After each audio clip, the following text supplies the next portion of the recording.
सबै साथीभाइहरूलाई वेलकम छ। गुड इभिनिङ आजको सेसनमा। उम्, अझै आउने क्रम भइरहेको छ। यद्यपि अब मैले आज चाहिँ 2.8 को नै गर्छु।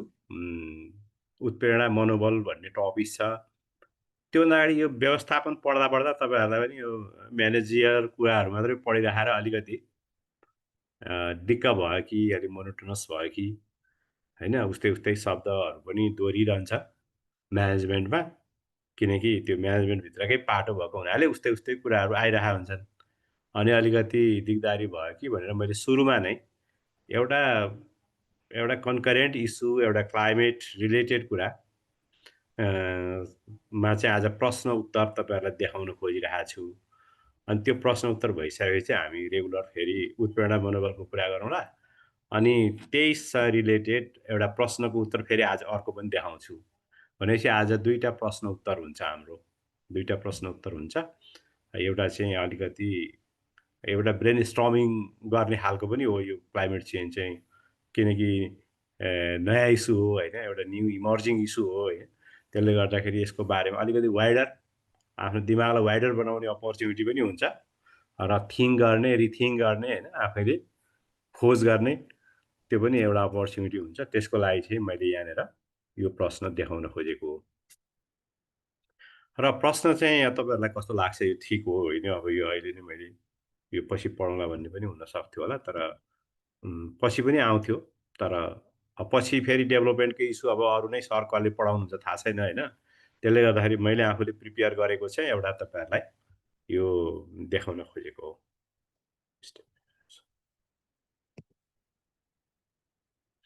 ल, संयुक्त राष्ट्रसङ्घका अनुसार संसारभर 50 करोड मानिस खानेपानीको चरम अभावबाट गुज्रिरहेका छन्।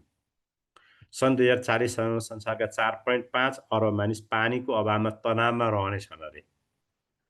सन् 2030 भित्र संसारभरका 3 करोड 90 लाख इनार सुक्नेछन्। पानीको मागको 40% मात्र आपूर्ति हुने अवस्था छ। हेर्नु त, जलवायु परिवर्तनका प्रभावहरू बहुआयामिक छन्। मल्टिडाइमेन्सनल इम्प्याक्ट छ क्लाइमेट चेन्जको। सर्वाधिक ठुलो प्रभाव चाहिँ जलस्रोतको क्षेत्रमा देखिन्छ। नेपाल जलवायु परिवर्तनबाट बढी प्रभावित हुने मुलुकको सूचीमा पर्छ। क्लाइमेट चेन्ज भल्नरेबिलिटीमा त नेपाल अगाडि नै छ। मलाई लाग्छ यो 68औं पोजिसनमा छ। जलस्रोतमा धनी नेपाल जलप्रवाह जोखिम पनि भएको मुलुक हो। जलप्रवाहमा पनि यसको जोखिम छ। जलवायु परिवर्तनले जलको उपलब्धतालाई सीमित गरिदिन्छ। नेपालमा पनि यसका सङ्केतहरू देखिसकेका छन्। प्रस्तुत सन्दर्भमा दिएका प्रश्न आधारित तर्कपूर्ण उत्तर दिनुहोस्। नेपालको जलस्रोत क्षेत्रमा जलवायु परिवर्तनले के कस्तो असर पारेको छ? जलवायु परिवर्तनको असर न्यूनीकरणका लागि नेपालले के कस्ता प्रयास गरेको पाउनुहुन्छ? जलस्रोतको दिगो उपयोगका लागि अबको रणनीति के हुनुपर्छ?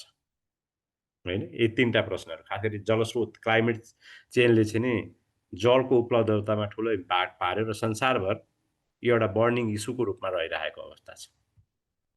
यसैमा आधारित यो प्रश्न हो। अलिकति अब यसमा नि हामी परिचयमा जान्छौँ। जलवायु परिवर्तन समकालीन विश्वको जल्दोबल्दो समस्याको रूपमा रहेको छ। नेपाल पनि बढी जलवायु जोखिम, क्लाइमेट भल्नरेबिलिटी रहेको मुलुक हो। नेपालको जीवन पद्धति नै जलस्रोतमा आधारित छ। कृषि भूमिको लागि सिँचाइ, पशुपालनको लागि चरण र पानी, जीवजन्तुको लागि सिमसार क्षेत्र, हिमाली क्षेत्रमा पर्यटन विकास लगायत धेरै पक्ष जलसम्पदासँग सम्बन्धित छन्। नेपालमा रहेका हिमाल र हिमतालमाथिको जोखिमले समग्र मानव जीवन जोखिममा पर्ने भएकोले नेपालका लागि जलवायु परिवर्तन चिन्ता र चासोको विषय बनेको छ। समस्यामूलक प्रश्नमा अन्तर्निहित विषयलाई अनुसार सम्बोधन गर्दछु। एक्जाममा लेख्ने ढाँचा के समस्यामूलक प्रश्नमा अन्तर्निहित विषयलाई अनुसार सम्बोधन गर्दछु। नेपालको जलस्रोत क्षेत्रमा जलवायु परिवर्तनले पार्ने असर के हुन्छ? जलवायु परिवर्तनले हिमालय हिउँनै जम्मा नहुने, हिमाली क्षेत्र सुखा तथा हिमरहित हुने खतरा छ। सुखा र हिमरहित हुने खतरा। हिमाली क्षेत्रमा हिउँ नपरेमा हिम्मत नदीहरू, खोलाहरू सुक्ने र पानीको अभाव हुने। हिमाली क्षेत्रमा मरुभूमिकरण, डेजर्टिफिकेसनको कारण हिमाली जैव विविधता लोप हुने। हिमालमा चाहिँ जति पनि जीवजन्तु, चराचुरुङ्गी ती चाहिँ नै पानीमा आश्रित छन् कि। तर हिमालमा हिउँ नै भएन, त्यहाँ त्यो हिमतालहरू चाहिँ सुक्न थाल्यो भने चराचुरुङ्गीहरू, कति जीवजन्तुहरू, वनस्पतिहरू लोप हुने खतरा छ।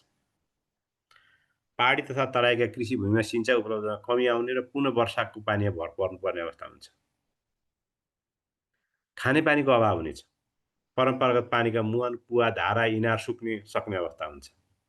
यदि हाम्रा हिमालहरू सुक्न थाले, हिमालमा हिउँ रित्तिन थाल्यो भने पानीका स्रोत सानातिना खोला खोल्साहरूमा आउने पानी पनि सुकेर जाने हुन्छ। चरण क्षेत्रमा कमी आई पशुपालनमा नकारात्मक प्रभाव पर्छ। हिमाली क्षेत्रका तेत्रा फाँटहरू, पहाडका फाँटहरू सुक्खा हुनेछन्, जसले गर्दाखेरि पशुभाउको लागि आहारको अभाव हुनेछ। पशुको लागि पनि पानी अभाव हुनेछ। सिमसार क्षेत्र सुक्खा हुने र जैव विविधतामा असर पर्ने वाटर साइकलमै अवरोध हुन्छ। वाटर साइकलमा अवरोध हुने हुन्छ। किन भन्दाखेरि जुन पानी रिचार्ज भएर तल पुग्छ अनि इनारबाट त्यही आउने हो, अनि मूल फुटेर आउने त्यही नै हो रिचार्ज भएको पानी। अनि पानीको चाहिँ नि जुन साइकल हुन्छ त्यसमा नै अवरोध हुन्छ। पर्यटन क्षेत्रमा प्रतिकूल प्रभाव पर्छ। हिमाली दृश्यावलोकन, राफ्टिङ लगायत साहसी खेल नहुने, औधै कच्चा पर्खानी हुँदा जडीबुटीहरू र वनस्पतिहरूमा लोप हुँदै गयो भने औधै कच्चा पदार्थमा पनि न्यून हुने अवस्था रहन्छ। त्यसैले नेपालको जलस्रोत क्षेत्रमा जलवायु परिवर्तनका असरहरू असाध्यै मल्टिडाइमेन्सनल किसिमका रहेको देखिन्छ। हिमताल विस्फोटले विपद निम्त्याउने अर्को समय छ। अब जलवायु परिवर्तनको असर न्यूनीकरणका लागि नेपालले गरेका प्रयास दोस्रो पार्टमा छ। जलवायु परिवर्तन नीति 2076 लागू भयो। Climate change mitigation, adaptation, climate change resilient capacity डेभलपमेन्टमा जोड दिँदै जल सम्पदा लगायत प्राकृतिक स्रोतको संरक्षण र उचित उपायमा जोड दिएको छ। यसले national adaptation plan of action, local adaptation plan of action लागू भएको छ। नापा लापा भनिन्छ, त्यो लागू गरिएको छ। चालु 16 योजनामा प्राकृतिक स्रोतको दिगोपयोग गर्ने, जलवायु परिवर्तनबाट जलस्रोतमा पर्ने प्रभावको न्यूनीकरण गर्ने विषय रणनीतिक प्राथमिकतामा रहेका छन्। हिमालको संरक्षण, हिमाली क्षेत्रमा हुने फोहोरको न्यूनीकरण तथा उचित व्यवस्थापन गर्ने, हिमाली जैव विविधताको संरक्षण गर्ने, वन सम्पदाको संरक्षण, सिमसार क्षेत्र संरक्षण जस्ता विषयमा विकास योजना तथा क्षेत्रगत अन्य नीतिमा समावेश गरिएको छ। हरित ऊर्जाको प्रयोग बढाउने, प्रदूषण नियन्त्रण, खोला नदी नालाको संरक्षणका माध्यमबाट जलवायु परिवर्तनका असर न्यूनीकरण गर्ने नीति अवलम्बन गरिएको छ। मौजूदा नीतिगत व्यवस्थाहरू भन्यो भने यी कुराहरू चाहिँ हामीले लेख्न सक्छौँ। अब जलस्रोतको दिगो उपयोगका रणनीति के हुनुपर्छ त? नेपालको सन्दर्भमा जलस्रोतको दिगो उपयोगको लागि हिमाल बचाउनुपर्छ। Save the mountains. हिमाली क्षेत्रमा हुने प्रदूषण न्यूनीकरण आवश्यक छ। हिमाल साहसिक पर्यटन, प्रबन्धन र मनोरञ्जन स्थल भए पनि बढी आरोहणको प्रतिस्पर्धा गर्ने थलो बन्नु हुँदैन। जति बढी मान्छेहरूले आरोहण गर्ने कम्पिटिसन भइरहेछ कि हिमाललाई त्यस्तो बन्न दिन हुँदैन। संरक्षण र उचित उपयोग गर्नुपर्छ। जलाशयमा आधारित जलविद्युत उत्पादन गर्दा जल प्रवाह बढी हुने समय पानी जम्मा गरी रिजर्भरको व्यवस्था गरेर जलविद्युत उत्पादन गर्ने। कम जलप्रवाहको अवस्थामा समेत विद्युत उत्पादन गर्न सकिन्छ। ठुला सिँचाइ, ठुला खानेपानी आयोजना भन्दा ससाना खोला नालामा आधारित सिँचाइ र खानेपानी योजना दिगो हुन्छन्। खोलाका मुहानहरू स्वस्थ तथा प्रदूषण रहित बनाउनु पर्छ। उपयुक्त प्रविधिको उपयोग गरी जलको प्रशोधन, रिसाइक्लिङ, पुनर्प्रयोग, रियुज गर्ने प्रचलन बनाउनु पर्छ। वर्षातको पानी जम्मा गरी प्रशोधन गरेर उपयोग गर्न सकिन्छ। रेन हार्भेस्टिङ, स्थानीय स्तरमा सुरक्षित पानी पोखरीको निर्माण गरी आवश्यक अवस्थामा प्रयोग गर्ने, कुवा धाराको संरक्षण सम्बन्ध गरी पानीको आवश्यकता पुरा गर्ने।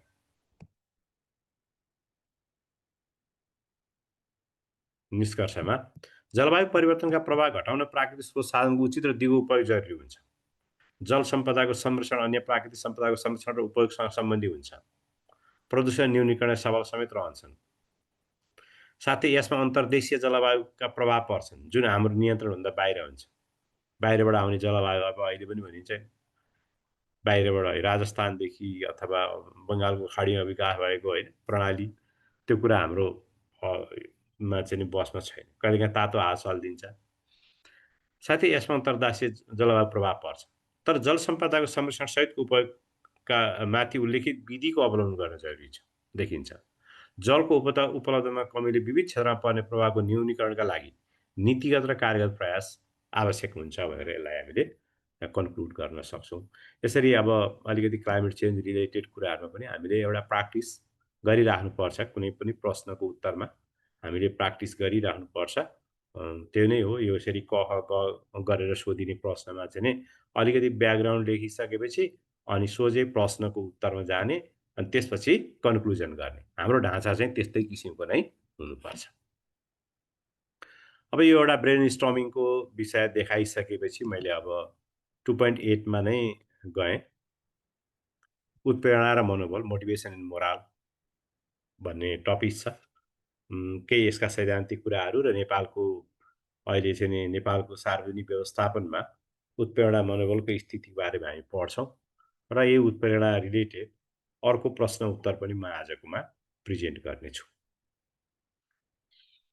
अब उत्प्रेरणा भन्ने बित्तिकै कर्मचारीलाई कामप्रति उत्साह जगाउनु होइन, इन्करेज गर्नु हो। कुनै काम गरौँ गरौँ लाग्ने हो। कर्मचारीभित्र भएको क्षमतालाई बाहिर एक्सपोज गर्ने हो। कर्मचारीभित्र अथाह क्षमता छ अरे, तर त्यसलाई बाहिर निकाल्नु पऱ्यो। त्यो क्षमतालाई, दक्षतालाई उपयोग गर्नु पऱ्यो। त उपयोग त्यत्तिकै उपयोग हुँदैन।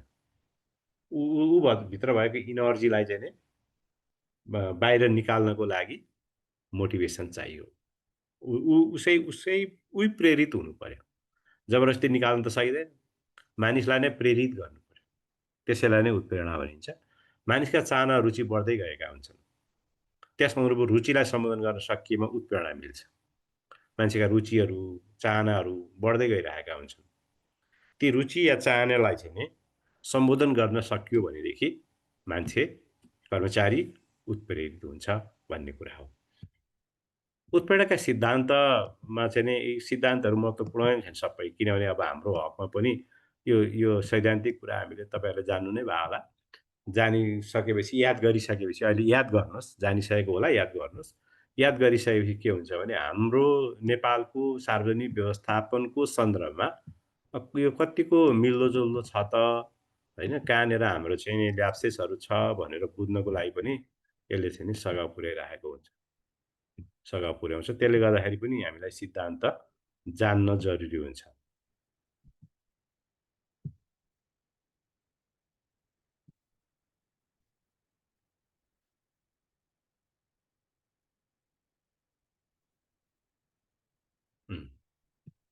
अब अब्राहम मास्लोको हायरार्किकल नीड थ्योरी भन्छ। हायरार्किकल नीड थ्योरी हो। यहाँ निडै छुट्यो रहेछ है। Need theory of Maslow. Abraham मास्लोले मानिसको आवश्यकता पिरामिड आकारमा बढ्दै जान्छ। एउटा आवश्यकता चाहना पुरा भएपछि केही हदसम्म उत्प्रेरणा प्राप्त हुन्छ। फेरि अर्को आवश्यकता देखा पर्छ भनेका छन्। उनले आधारभूत आवश्यकता, गाँठबास, कपास, सुरक्षा, सामाजिक सन्तुष्टिको पिरामिड प्रस्तुत गरेका छन्। सुरुमा त यो अब सोसियलिस्ट हुनु अब्राहम मास्लो। समाजको कुरा उनले गरेका छन्। जस्तो समाजमा के हुन्छ अरे भने मानिसहरूलाई सबभन्दा पहिला त फुड एन्ड सेल्टर, होइन? खान बस्न पाए भइहाल्छ। अर्थ किन यो चिन्ता हुन्थ्यो र खालि बस्न खाने नै समस्या भयो, त्यो होस् भन्ने रिक्वायरमेन्ट चाहिँ फिल गर्छ अरे सोसाइटीमा मान्छेले। फुड सेल्टरको कुरा। फुड सेल्टर भइसकेपछि चाहिँ उसले सेक्युरिटीको अनुभूति गर्छ। खाना बस्नु त भयो, अब सुरक्षाको कुरा चाहिन्छ उसलाई। सुरक्षित हुनु पर्यो, सुरक्षा साथ बस्न पाउनु पर्यो। कसैले आक्रमण नगरोस्, कसैले धम्की नदियोस्, त्यो होस्। जङ्गली जनावरबाट पनि सुरक्षित हुन पाइयोस्। त्यसपछि बिस्तारै के गर्छ, समाजका अरू मान्छेहरूसँगको सम्बन्ध सम्पर्क चाहन्छ उसले। किनकि मान्छे एक्लै बस्न सक्दैन। सोसाइटीमा अरूसँगको आत्मीयता, सम्बन्ध, सरोकार चाहन्छ उसले। त्यसपछि त्यो सोसल बिलोङ्गिनेसपछि पनि स्टिम, अरूले आफूलाई सम्मान गरिदिउन् भन्ने चाहन्छ अरे। अरूले रिगार्ड गरिदिउन्, आफू ठुलो हुन पाइयोस् भन्ने हुन्छ अरे। र त्यस पछाडि चाहिँ नि त्यतिले पनि पुगेर सेल्फ एक्चुअलाइजेसन भन्छ। सेल्फ एक्चुअलाइजेसनको अवस्थामा पुग्न चाहन्छ मान्छे। सेल्फ एक्चुअलाइजेसनको अवस्थामा पुग्न चाहन्छ। अथवा सबै कुरा पूर्ण होस्, कुनै कुराले दुःख नहोस् भन्ने चाहन्छ अरे। त्यो स्थिति खोज्छ अरे मान्छेले। अनि सेम अब ब्युरोक्रेसी पनि त त्यही सोसल सिस्टमको एउटा सब सिस्टम हो। त्यसैले ब्युरोक्रेसी या प्रशासनमा पनि के हुन्छ अरे पहिलाभन्दा, यसो जागिर खान पाए, जीविका निर्वाह गर्ने तलब सुविधा भए, खाना लाउन बस्न पुग्ने भए हुन्थ्यो भन्छ अरे, होइन? यसो एउटा टिक्न पाए, एउटा जागिर भन्ने हुन्छ अरे। त्यसपछि उसले के गर्छ, त्यो जागिर पनि सुरक्षित अथवा आफ्नो टेन्युर लामो होस्, धेरै समय जागिर खान पाइयोस्, कसैले जागिरबाट नटाओस्, सेवा सुरक्षाको प्रत्याभूति होस् भन्ने चाहन्छ अरे। त्यति भइसकेपछि फेरि बिलोङ्गिनेसमा चाहिँ सोसल बिलोङ्गिनेस के आउँछ? अरू कर्मचारीहरूसँग, अरू कार्यालयहरूसँग, अरूसँग, सेवाग्राहीसँगको, स्टेक होल्डरसँगको सम्पर्क, सम्बन्ध, विभिन्न सेवा समूह बिचको बिलोङ्गिनेस चाहिँ चाहन्छ अरे। त्यसपछि स्टिम, ऊ अलिक प्रमोट भएर माथिल्लो पोस्टमा जान चाहन्छ, अरूले रिगार्ड गरिदिउन् भन्ने चाहन्छ, स्टिम हुन्छ। र सबै भरिपूर्ण होस्, जागिर खाएपछि कुनै कुराको असन्तुष्टि नहोस्, सबै कुरा पुग्या सरिआओस् भन्ने पनि चाहन्छ। हरेक स्टेपमा केही समय ऊ मोटिभेट हुन्छ, त्यसपछि फेरि फ्रस्ट्रेसन सुरुवात हुन्छ। अनि फेरि अर्को स्टेपमा चाहिँ नि उसका निड पुरा भएपछि मात्रै ऊ मोटिभेट हुन्छ। फेरि अर्को स्टेपमा मोटिभेसन खोज्छ उसले, होइन? त्यसैले यो मोटिभेसनको लेभल चाहिँ नि के हुन्छ भने असन्तुष्टिको लेभल बढ्दै जाँदाखेरि मान्छेलाई मोटिभेसन पनि चाहिरहन्छ, होइन? बिस्तारै चाहिरहन्छ। तर मान्छे स्वभावैले असन्तुष्ट प्राणी हो। ऊ चाहिँ नि सन्तुष्ट चाहिँ हुँदैन, तर एउटा निश्चित समय उसलाई मोटिभेट गर्न चाहिँ सकिन्छ भन्ने मास्लोको भनाइरहेको छ। त्यसपछि यो हाइजिन मोटिभेसन थ्योरी हर्जबर्गको सिद्धान्तमा चाहिँ उनले दुईटा फ्याक्टरहरूको उल्लेख गरेका छन्, हाइजिन फ्याक्टर र मोटिभेसन फ्याक्टर। जस्तो कि हाइजिनमा चाहिँ उनले के भने तलब, भत्ता, आर्थिक प्रोत्साहन, सुविधा, अरे इकोनोमिक पार्टलाई उनले हेरे।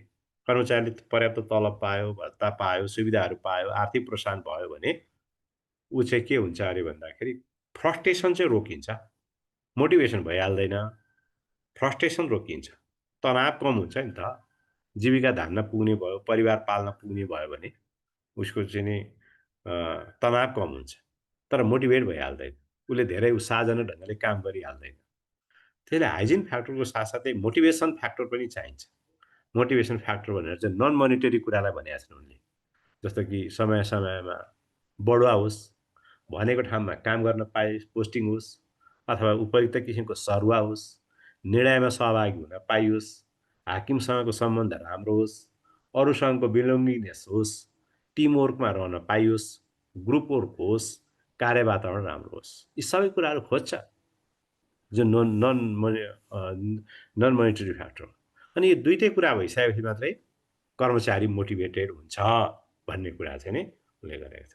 त्यसैले अब हामीले सोच्छौँ नि कर्मचारीको तलब सुविधा राम्रो भयो भने मोटिभेट हुन्छ, सधैँ हुन्छ भन्ने ग्यारेन्टी छैन, सबैलाई त्यही कुरा लागु हुन्छ भन्ने पनि छैन। कर्मचारीले त अरू नन मोनिटरी फ्याक्टरहरू, करियर डेभलपमेन्ट, आफ्नो प्रोफेसनल डेभलपमेन्ट रिलेटेड कुराहरूले पनि मोटिभेट भइरहेको हुन्छ। दुइटै जरुरी छ। हाइजिन फ्याक्टरले फ्रस्ट्रेट हुनबाट रोक्ने हो र मोटिभेसनल फ्याक्टरहरू हुन्छन् त्यसले चाहिँ नि मान्छेलाई प्रेरित गर्दै लैजाने हो। धन्यवाद।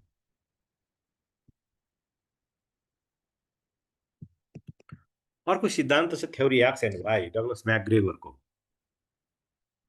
जिओ ग्रेगर, ठिक छ।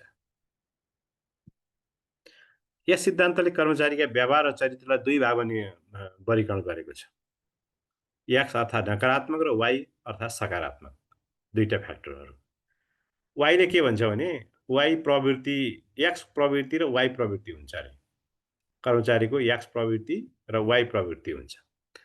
एक्स प्रवृत्तिले चाहिँ के हुन्छ भन्छ भने कर्मचारी अल्छी हुन्छन्, काम गर्दैनन्, बढी प्रक्रियालाई महत्त्व दिन्छन्, प्रोसेस ओरिएन्टेड हुन्छन्, यथास्थितिवादी हुन्छन्, चेन्ज रुचाउँदैनन्, परिवर्तनको प्रतिरोध गर्छन्, नयाँ इनोभेसन गर्दैनन्, उही परम्परागत किसिमबाट नै काम गर्छन्, निर्णयमा ढिलाइ गर्छन्, रेड ट्याप हुन्छ, रेड ट्यापिजम, रेड ट्याप, ढिलासुस्ती गर्ने प्रवृत्ति कर्मचारीमा रहन्छ। दण्ड दिएर मात्रै ठिक ठाउँमा ल्याउन सकिन्छ अरे भनेर याक्सले भन्छ। अर्को उनले वाइ चरित्रको कुरा गर्छन्, कर्मचारीमा काम गर्ने क्षमता हुन्छ भन्छ वाइ चरित्रले, क्यापासिटी चाहिँ हुन्छ। कर्मचारीले परिणामलाई, रिजल्टलाई ध्यान दिएको हुन्छ भन्छ। इनोभेटिभ पनि हुन्छन् कर्मचारी, परिवर्तन मन पराउँछन् भन्यो, छिटो निर्णय गर्न रुचाउँछन् भन्यो, राम्रो तलब, वृत्ति विकास अवसर, पुरस्कार, प्रोत्साहनको माध्यमबाट मोटिभेट गर्न सकिन्छ भन्ने कुरा यसले गर्छ। र उनको भनाइ के हो भनेदेखि अर्गनाइजेसनमा एक्स चरित्रका मान्छे पनि हुन्छन्, वाइ चरित्रका मान्छे पनि हुन्छन्। एक्स चरित्र भएका मान्छेलाई वाइ चरित्रमा ल्याउनु नै मोटिभेसन हो कि। एक्स चरित्र भएका मान्छेलाई वाइ चरित्रमा ल्याउनु नै मोटिभेसन हो, पहिलो कुरा। एक्स चरित्रको मान्छेलाई वाइ चरित्रमा ल्याउनको लागि काउन्सिलिङ गर्नु पर्ला, होइन, सम्झाउनु पर्ला, बुझाउनु पर्ला, आफ्नो रोलको बारेमा बुझाउनु पर्ला, विभिन्न किसिमका प्रोत्साहनहरू दिनु पर्ला, आर्थिक प्रोत्साहनहरू दिनुपर्छ होला, गैर आर्थिक प्रोत्साहनहरू दिनुपर्छ होला, वृत्ति विकासका अवसर दिनुपर्छ होला। विभिन्न किसिमले मोटिभेसनल फ्याक्टरको प्रयोग गरेर एक्स चरित्रलाई वाइ चरित्रमा ट्रान्सफर्म गर्ने हो। यदि कुनै सुविधाले, कुनै अवसरले मात्रै ऊ मोटिभेट हुँदैन भने दण्ड पनि गर्नुपर्छ। एक्स चरित्रका मान्छेलाई कहिलेकाहीँ दण्ड गरेर पनि ठिक ठाउँमा ल्याउनुपर्छ। कोही कर्मचारी समयमा उपस्थितै हुँदैन, 3 बजे भाग्छ अफिसबाट भने के गर्नु पर्यो? पहिला त सम्झाउने, बुझाउने हो, तपाईँको समस्या के छ भनेर बुझ्ने हो।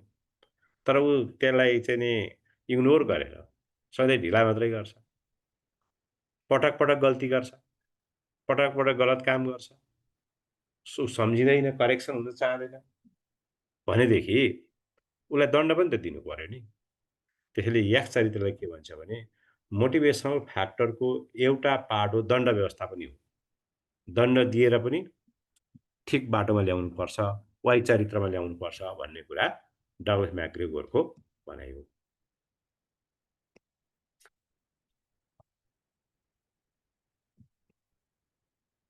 दण्ड पुरस्कार प्रदान जेड थ्योरी छ।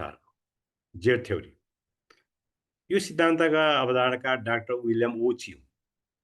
उनले सन् 1980 को दशकमा जापानी कम्पनीहरूले गरेको अभूतपूर्व प्रगतिलाई देखेर यो धारणा ल्याएका थिए।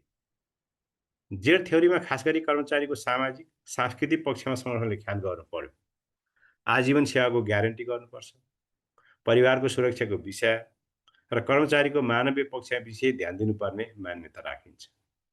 ओचीको जेड थ्योरी अलिकति जापानिज मोडेलको हो, जसले अलिकति कर्मचारी प्रति मानवीय व्यवहारमा जोड दिन्छ। कोही कर्मचारी चाहिँ नि काम गर्दैन भने के कारणले उसले काम नगरेको हो भनेर बुझ्नुपर्छ अरे। उसको सामाजिक अवस्था, उसको पारिवारिक अवस्था केही समस्या छ कि। कोही कर्मचारी ढिलो आउँछ सधैँ भने पनि त्यो कर्मचारी ढिलो आउनुको कारण बुझ्नुपर्छ अरे कि। त्यसै दण्ड दिइहाल्न हुँदैन। के कारणले, उसको पारिवारिक कुनै समस्या छ कि, घरमा कोही बिरामी छ कि, होइन, विभिन्न हुन सक्छ नि त। त्यो बुझेर मात्रै उसप्रति व्यवहार गर्नुपर्छ भन्छ जेड थ्योरीले। कर्मचारीहरू अलिकति लामो समयको करियर चाहन्छन् अनि लङ टर्मको टेन्युर उनीहरूको लागि आवश्यक हुन्छ, सेवाको सुरक्षा चाहन्छन्। त्यसको साथसाथै अब निर्णयमा सहभागिता, पार्टिसिपेटरी म्यानेजमेन्ट, वृत्ति विकासको सरुवा बढुवा सुविधाका कुराहरू आउँछन्, पारिवारिक हेरबाहचारको कुराहरू आउँछन्, सोसल सेक्युरिटी, जबबाट रिटायर भइसकेपछि पनि उसको पेन्सनको कुरा अथवा ग्रेच्युटीको कुरा, यस्ता विषयहरूले मोटिभेट गर्छन्। अलिकति मानवीय पक्षलाई हेर्नुपर्छ भन्ने उचितको धारणा हो।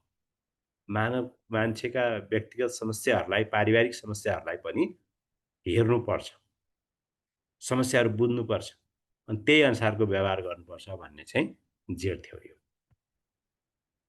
क्याफ्टेरियम रोल।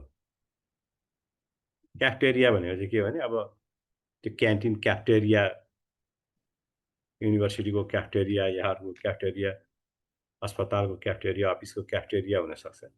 क्याफ्टेरियामा गएर समोसा खान मन लाग्ने हो कि, चाउचाउ खाने हो कि, मोमो खाने हो कि, तरकारी चिउरा, दही चिउरा खाने हो कि, उसले त्यो मेनुबाट चोइस गर्छ कि। 100 जना मान्छे क्याफ्टेरियामा गयो भने 100 जनाकै एउटै चोइस नहुन सक्छ। भेराइटिजहरू त्यहाँ छन् भनेदेखि, भेराइटी अफ डिस छ भनेदेखि त्यहाँ चाहिँ कसैले समोसा रोज्छ, कसैले जेरी पुरी खाला, कसैले खिर खाला, होइन, उसका आफ्नो चोइस अनुसारको हुन्छ। त्यसै गरी कुनै पनि अर्गनाइजेसनमा पनि कर्मचारीहरूका आफ्ना आफ्ना चोइसहरू हुन्छन् के। सबै मान्छे एउटै कुराले खुसी हुन्छ, प्रेरित हुन्छ भन्ने कुनै ग्यारेन्टी छैन। कोही तलबाट आएर ह्याप्पी होला, उसलाई तलब बढाउनु छ, उसको आर्थिक अवस्था समस्याहरू छन्, तलब बढाइदिए खुसी हुन्छ। कोही कर्मचारी आर्थिक रूपले उसको समस्या छैन, पारिवारिक पनि स्ट्रङ छ, उसलाई चाहिँ नि पदक दिएदेखि उत्प्रेरित हुन्छ। कोही वैदेशिक भ्रमणमा पाएदेखि खुसी हुन्छ। कोही स्वदेशी तालिम पाए, यसो काजसाजमा हिँड्न-ओर्न पाए, त्यसैमा खुसी हुन्छ। कोही गोष्ठी सेमिनारमा सहभागी हुन पाए, त्यसैमा खुसी हुन्छ। त्यो कर्मचारीको साइकोलोजी बुझेर उसलाई मोटिभेसनका टुलहरूको प्रयोग गर्नुपर्छ। सबैलाई वान साइज फिट अथवा सबैलाई 6 नम्बरको जुत्ता या 7 नम्बरको जुत्ता लागु हुन्छ भन्ने छैन। त्यसैले कर्मचारीको स्वभाव, रुचि, आकाङ्क्षा हेरेर त्यही अनुसारको व्यवहार गर्नुपर्छ भन्ने कुरा क्याफेटेरिया मोडल अफ मोटिभेसन। यति कुराहरू, केही सैद्धान्तिक कुराहरू भए। 07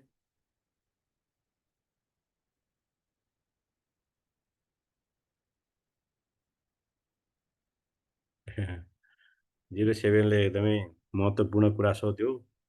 अरूको के गरेका छन् भनेर बुझ्ने, यता कुरा उता लाने, शक्तिको नजिक रहने, गुटबन्दी गर्ने, निजी फाइदामा केन्द्रित रहने। यो हाम्रोमा समस्या के हो भन्दाखेरि कर्मचारीको कामले बाँध दिएन कि कर्मचारी। अब डेभलप कन्ट्रीमा के हुन्छ भने काममा बाँधिन्छ। 8 घन्टा मरेर काम गर्नुपर्छ। प्राइभेटमा हाम्रो हेर्नु त, प्राइभेटमा कति त्यत्तिकै तलब दिन्छ। कामले बाँधेको छ कि उसलाई फुर्सदै छैन यताउता गर्ने, दायाँ-बायाँ गर्ने, हाकिम कस कहाँ जाने, कसका कोठामा जाने, कहाँ चिया पिएर गफ लाउने, त्यस्तो फुर्सदै छैन। त्यसले गर्दाखेरि एउटा त कामले बाँध्ने। कामले बाँधिन्छ त्यत्तिकै त बाँधिँदैन काम। पर्फर्मेन्स इन्डिकेटरहरू तयार गरेर त्यो पर्फर्मेन्स इन्डिकेटर पुरा गऱ्यो भने यति तलब आउँछ। पर्फर्मेन्स बेस्ड पे सिस्टम लागु गर्ने भनेपछि कामले बाँधिन्छ त्यहाँनिर। काम गर्नैपर्छ। काम चाहिँ धेरै दिने, यति चाहिँ पर्फर्मेन्स पुरा गरेपछि तिम्रो पे यो हुन्छ भनिदिने हो भने कामले बाँध्यो। यताका कुरा उता लानै भ्याउँदैन, फुर्सदै हुँदैन, थाक्छ, होइन? त्यो छ। अनि यो अब सरुवा जस्ता पद्धतिहरूलाई अलिकति अटोमेसनमा लान सक्यो भनेदेखि, अथवा सरुवा नै कम गर्ने हो कि सरुवा बारम्बार जहिले पनि। अब अहिले हेर्नु त यो यत्रो मुभमेन्ट भयो कि 1 महिना 2 महिना फेरि सरुवाकै छ सबै चक्कर। सरुवा कम गर्ने, सरुवा एउटा विधि सम्मत मात्रै गर्ने। धेरै चाहिँ यो मिनिस्टर क्याडरमा जानुपर्छ कि सङ्घीय मन्त्रालयहरू त धेरै यताउता धेरै चल्ने होइन। त्यो भन्ने बित्तिकै यो एकदमै कमी आउँछ फाइदा केन्द्रित यस्ता यस्ता कुराहरूमा। अरू त अब निगरानी, फाइदा केन्द्रितमा लाग्नेहरूलाई निगरानी, त्यसको भिजिलेन्स होइन, त्यसको माध्यमबाट गर्न सकिन्छ। अब यस्तो गर्नेलाई कन्ट्रोलै गर्ने हो, यस्तो गर्नेहरूलाई कन्ट्रोलै गर्ने हो।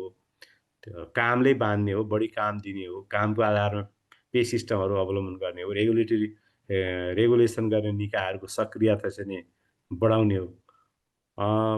त्यसले बिस्तारै के गर्छ भन्दाखेरि एउटा चाहिँ वर्किङ कल्चरको डेभलप गर्छ।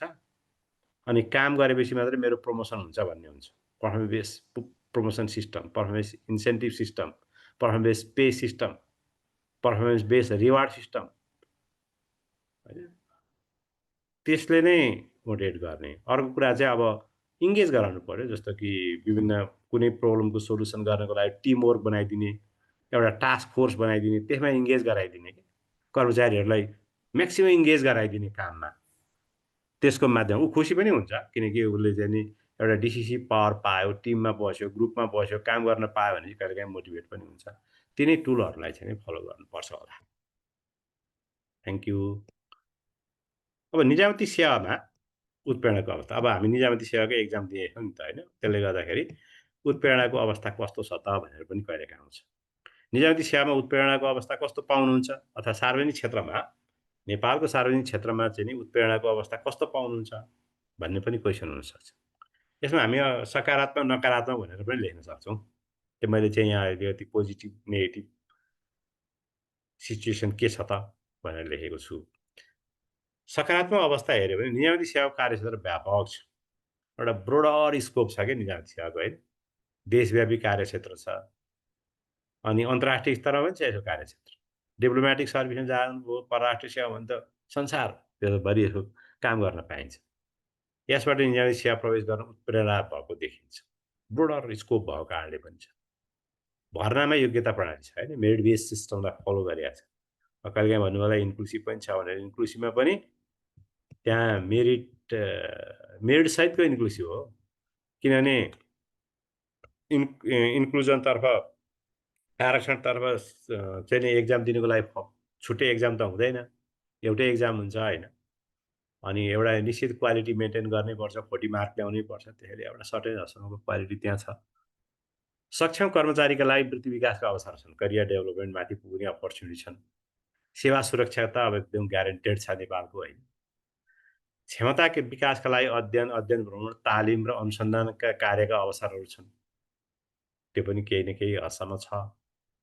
अब अहिले त युवा अफिसरहरू तपाईँहरू जस्तो पढ्नको लागि चाहिँ नि विभिन्न ठाउँमा जाने, असेडमा चाहिँ अप्लाई गरेर आने होइन। अनि त्यस पछाडि अब जापान, अस्ट्रेलिया, अरू युरोपियन कन्ट्रीहरू पनि, अब युरोपतिर त अलिक धेरै कम भयो, आजभोलि जापान, अस्ट्रेलिया, चाइना पनि पढ्न जाने अपर्च्युनिटीहरू छन्। अध्ययन भ्रमणका अवसरहरू छन्, रिसर्च गर्ने अपर्च्युनिटीहरू छ, त्यो छ नि त। सरकारी खर्चमा गर्न पाइन्छ कि आफ्नो क्षमता र दक्षतालाई सदुपयोग गर्ने अवसर छ। त्यो जति पनि आफ्नो क्यापासिटीलाई चाहिँ नि, किनकि अब ब्युरोक्रेसी निजामती सेवा त झनै अब एज अ पोलिसी मेकर हो होइन, पोलिसीहरू ड्राफ्ट गर्नुपर्ने हुन्छ, कति मजा छ। क्षमता त्यहाँनिर योजना बनाउनु पर्ने हुन्छ, बजेट बनाउनु पर्ने हुन्छ, कार्यक्रम तर्जुमा गर्नुपर्ने हुन्छ। आफ्नो क्षमता दक्षतालाई भरपुर उपयोग गर्ने अपर्च्युनिटी निजामती सेवामा जस्तो अन्त कहीँ पनि छैन। केही हदसम्म सामाजिक मर्यादा, सोसल रिकग्निसन, सरकारी जागिर खाएको भन्ने एउटा भ्यालु त्यहाँनिर छ। अब आजभोलि अलिअलि गाली पनि पाइन्छ कि थाहा छैन। कमजोर अवस्था पनि छ है। कमजोर अवस्थामा के छ भने अलिकति सैद्धान्तिक कुरालाई टिपेर ल्याउने। मास्लोको हायरार्किकल निड वा हर्जबर्गको हाइजिन थ्योरीमा उल्लेख भएको सामान्य जीवन धान्ने तलब सुविधाको पनि अभाव छ। पे एकदम कम छ कि। पे कम हुने मुलुकमा पर्छ नि त नेपाल संसारमा नै, जसले कर्मचारीले उत्प्रेरित गरिरहेको छैन। अलिकति फ्रस्ट्रेसन बढाउँछ त्यसले। एक्सवाई थ्योरीमा उल्लेख भए जस्तो एक्स अर्थात् नकारात्मक प्रवृत्ति हाबी छ है, तर दण्ड व्यवस्था र उचित परामर्श एवं तालिम सुविधा प्रभावकारी नभएकोले वाइमा रूपान्तरण हुन सकिरहेको छैन। दण्ड सजाय पनि प्रभावकारी भएन, गलत काम गरिरहनेलाई पनि दण्ड कम हुने, उसलाई काउन्सेलिङ गर्ने, उसलाई ट्रेनिङ दिने, उसलाई चाहिँ उसका अपर्च्युनिटीहरू दिएर वाइमा रूपान्तरण गर्ने प्रवृत्ति पनि कम छ। कार्य वातावरण उपयुक्त नहुनु, काम गर्ने ठाउँमा एकदम भद्रगोल, कहिलेकाहीँ गाली पनि खानुपर्छ होइन, सेवाग्राहीको पनि गाली खानुपर्छ, टेक्नोलोजीहरू उपयुक्त छैनन्, बस्ने ठाउँ उपयुक्त छैन, कार्यालयको संरचना उपयुक्त छैन, वृत्ति विकासको अवसर प्रेडिक्टेबल नहुनु, कहिले प्रमोसन हुन्छ, कहिले ट्रान्सफर हुन्छ, त्यो पनि अनुमान योग्य नभएको, ग्रुप र टिमवर्कको अवलम्बनमा कमी हुनु, पार्टिसिपेटरी म्यानेजमेन्टलाई अवलम्बन गर्न नसक्नु, डिसिजन मेकिङ प्रोसेस, हामी सिद्धान्त त भन्छौँ, कर्मचारीहरूको नलेज म्यानेजमेन्ट भन्छ, त्यो अर्गनाइजेसनमा भएका जुनसुकै तहका, जुनसुकै पदका कर्मचारीको पनि उनीहरूसँग भएको नलेजलाई चाहिँ नि अर्गनाइजेसनले युज गर्नुपर्छ। पोलिसी फर्मुलेसनको सिलसिला होस् या कुनै डिसिजनको सिलसिलामा होस्, तर त्यसो हुन सकिरहेको छैन। यसले गर्दा निजी सेवा कर्मचारी एक्सपेक्टेड रूपमा मोटिभेटेड छैनन् भनेर हामीले चाहिँ यसका सबल र कमजोर पक्षहरू, स्ट्रेन्थ र विकनेसको माध्यमबाट पनि लेख्न सक्छौँ। अब अर्को प्रश्न बिचमा हुनसक्छ, नेपालको सार्वजनिक व्यवस्थापनमा मौद्रिक र गैर मौद्रिक उत्प्रेरणाको अवस्था कस्तो पाउनुहुन्छ भनेर पनि आउला नि। नेपालको सार्वजनिक व्यवस्थापनमा मौद्रिक र गैर मौद्रिक उत्प्रेरणाको अवस्था कस्तो पाउनुहुन्छ भनेर आयो भने मौद्रिक पक्ष मोनिटरी फ्याक्टरलाई हेर्नु पर्यो। नेपालको सार्वजनिक व्यवस्थापन कर्मचारी तलब, भत्ता, आर्थिक सुविधा न्यून छ। तलब पनि कम छ, भत्ताहरू छैनन्, आर्थिक सुविधा न्यून छ। तलब संसारमै कम पाउनेमा पर्छन् नेपालका कर्मचारीहरू, एकदमै लो पेमा छ। केही सार्वजनिक संस्थानका कर्मचारीलाई भत्ता, बोनस र अन्य आर्थिक सुविधा बढी दिएको छ। नेपाल राष्ट्र बैङ्क, टेलिकम होइन, सञ्चय कोष नै भनौँ, तर निजामती सेवा र अधिकांश संस्थानमा यो न्यून छ, असाध्यै कम छ। मौद्रिक प्रोत्साहन कम भए पनि निरन्तर कन्टिन्यू र अनुमान योग्य प्रेडिक्टेबल चाहिँ रहेको छ। अनुमान योग्य तलब आउँछ भन्ने कुराको त ग्यारेन्टी छ। सेवानिवृत्ति पश्चात उपदान पेन्सनको कारण जीविका निर्वाहमा सहजता रहेको छ। रिटायर हुनेहरूको लागि पनि पेन्सन उपदानले जीविका निर्वाहलाई सहज बनाउँछ। केही स्थानीय तह र प्रदेशले थप भत्ता प्रदान गरेका छन् है। केही स्थानीय तह र प्रदेशहरूमा चाहिँ नि त्यो थप भत्ताहरू, प्रोत्साहन भत्ताहरू उपलब्ध गराएको देखिन्छ। दुर्गम क्षेत्रमा स्थानीय भत्ता समेत प्रदान गरिएको छ। यसरी मौद्रिक प्रोत्साहन न्यून रहे तापनि सामान्य जीविकोपार्जनका लागि भने यसले योगदान गरिरहेको देखिन्छ।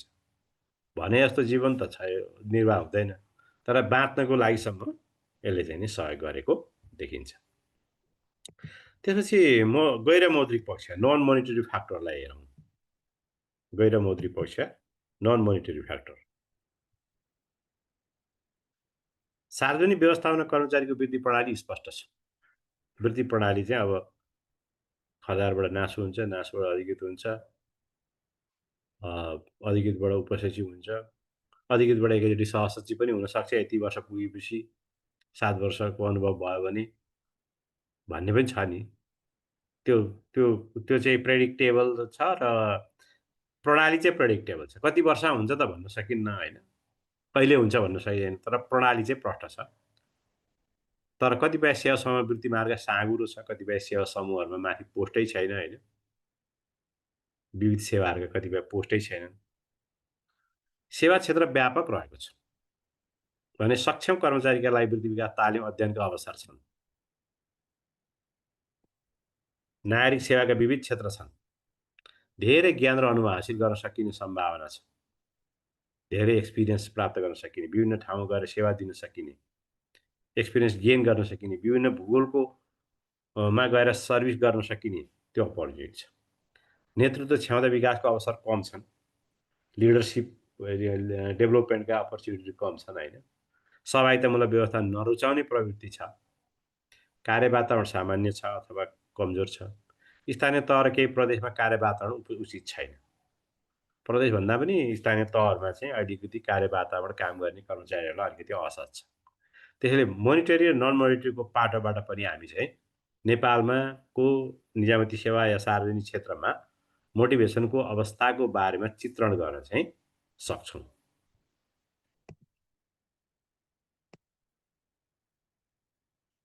अब यो मोटिभेसनको कुरालाई छोडेर अलिकति मोरल, मनोबलको कुरा गरौँ। मनोबल के हो? मनोबल भन्नाले साधारण अर्थमा मनको बल भन्ने बुझिन्छ कि त्यो भित्री बल अरे, इनर्जी, मान्छेभित्र भएको इनर्जी भन्ने बुझिन्छ। मानिस शारीरिक तथा मानसिक रूपले कुनै कार्यको लागि सामर्थ्य हुनु नै मनोबल हो। म यो कुनै काम गर्न सक्छु भनेर ऊ भित्रैबाट ऊर्जा प्राप्त हुनु, त्यही ऊर्जा प्राप्त हुनु नै मनोबल हो।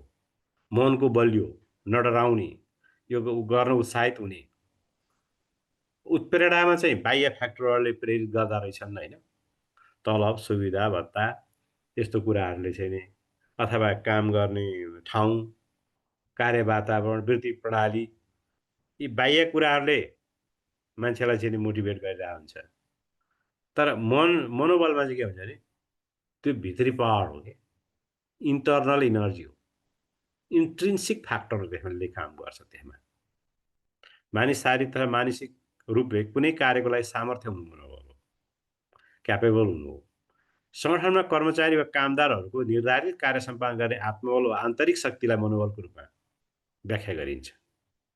त्यसै गरी सङ्गठनभित्र क्रियाशील समूहहरू कुनै कार्य सम्पादन गर्न भावनात्मक रूपमा, स्पिरिचुअल रूपमा प्रिपेयर हुने होइन, त्यसलाई पनि मनोबल भनिन्छ। हामी यो गर्न तयार छौँ भन्ने, भित्रै मनैदेखि आउने, मैले यो गर्नुपर्छ भन्ने, मेरो भूमिका हुनुपर्छ भन्ने भित्रैदेखि जब आउँछ, त्यो मनको इनर्जी, मनको बल, मनको शक्ति, इन्टर्नल पावर नै वास्तवमा मनोबल, इन्टर्नल पावर हो।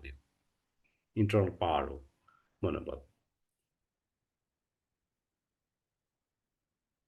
मनोबलमा के कुराले प्रभाव पार्दो रहेछन् त हेरौँ है।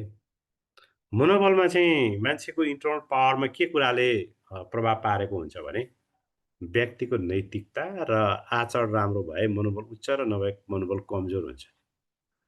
इथिक्स नभएको मान्छे अथवा कुनै गलत काममा संलग्न भएको मान्छे, व्यक्तिगत आचरणहरू खराब भएको मान्छे लाई को मनोबल चाहिँ नि कमजोर हुन्छ। ऊ सार्वजनिक समारोहमा, सार्वजनिक कार्यक्रममा, सार्वजनिक ठाउँमा फेस गर्नै सक्दैन, होइन? फेस गर्नै सक्दैन नि। आचरण खराब भएको मान्छे बाहिर गएर कुनै कुरामा बोल्नै सक्दैन, होइन? उभिन सक्दैन, आफ्ना कुरा राख्न सक्दैन। त्यसैले त्यो त्यो बेला चाहिँ के हुन्छ, नैतिकता कमजोर भएको मान्छेले कुनै ठाउँमा गएर आफूलाई प्रेजेन्स गर्न सक्दैन। त्यो मनोबलै कमजोर हुन्छ उसको।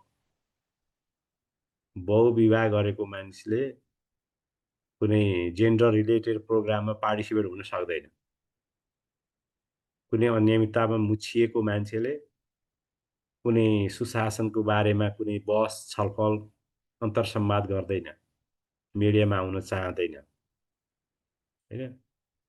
त्यो त्यो मनोबलै कमजोर भएको हुन्छ, मनको इनर्जी कमजोर भएको हुन्छ, पहिलो कुरा।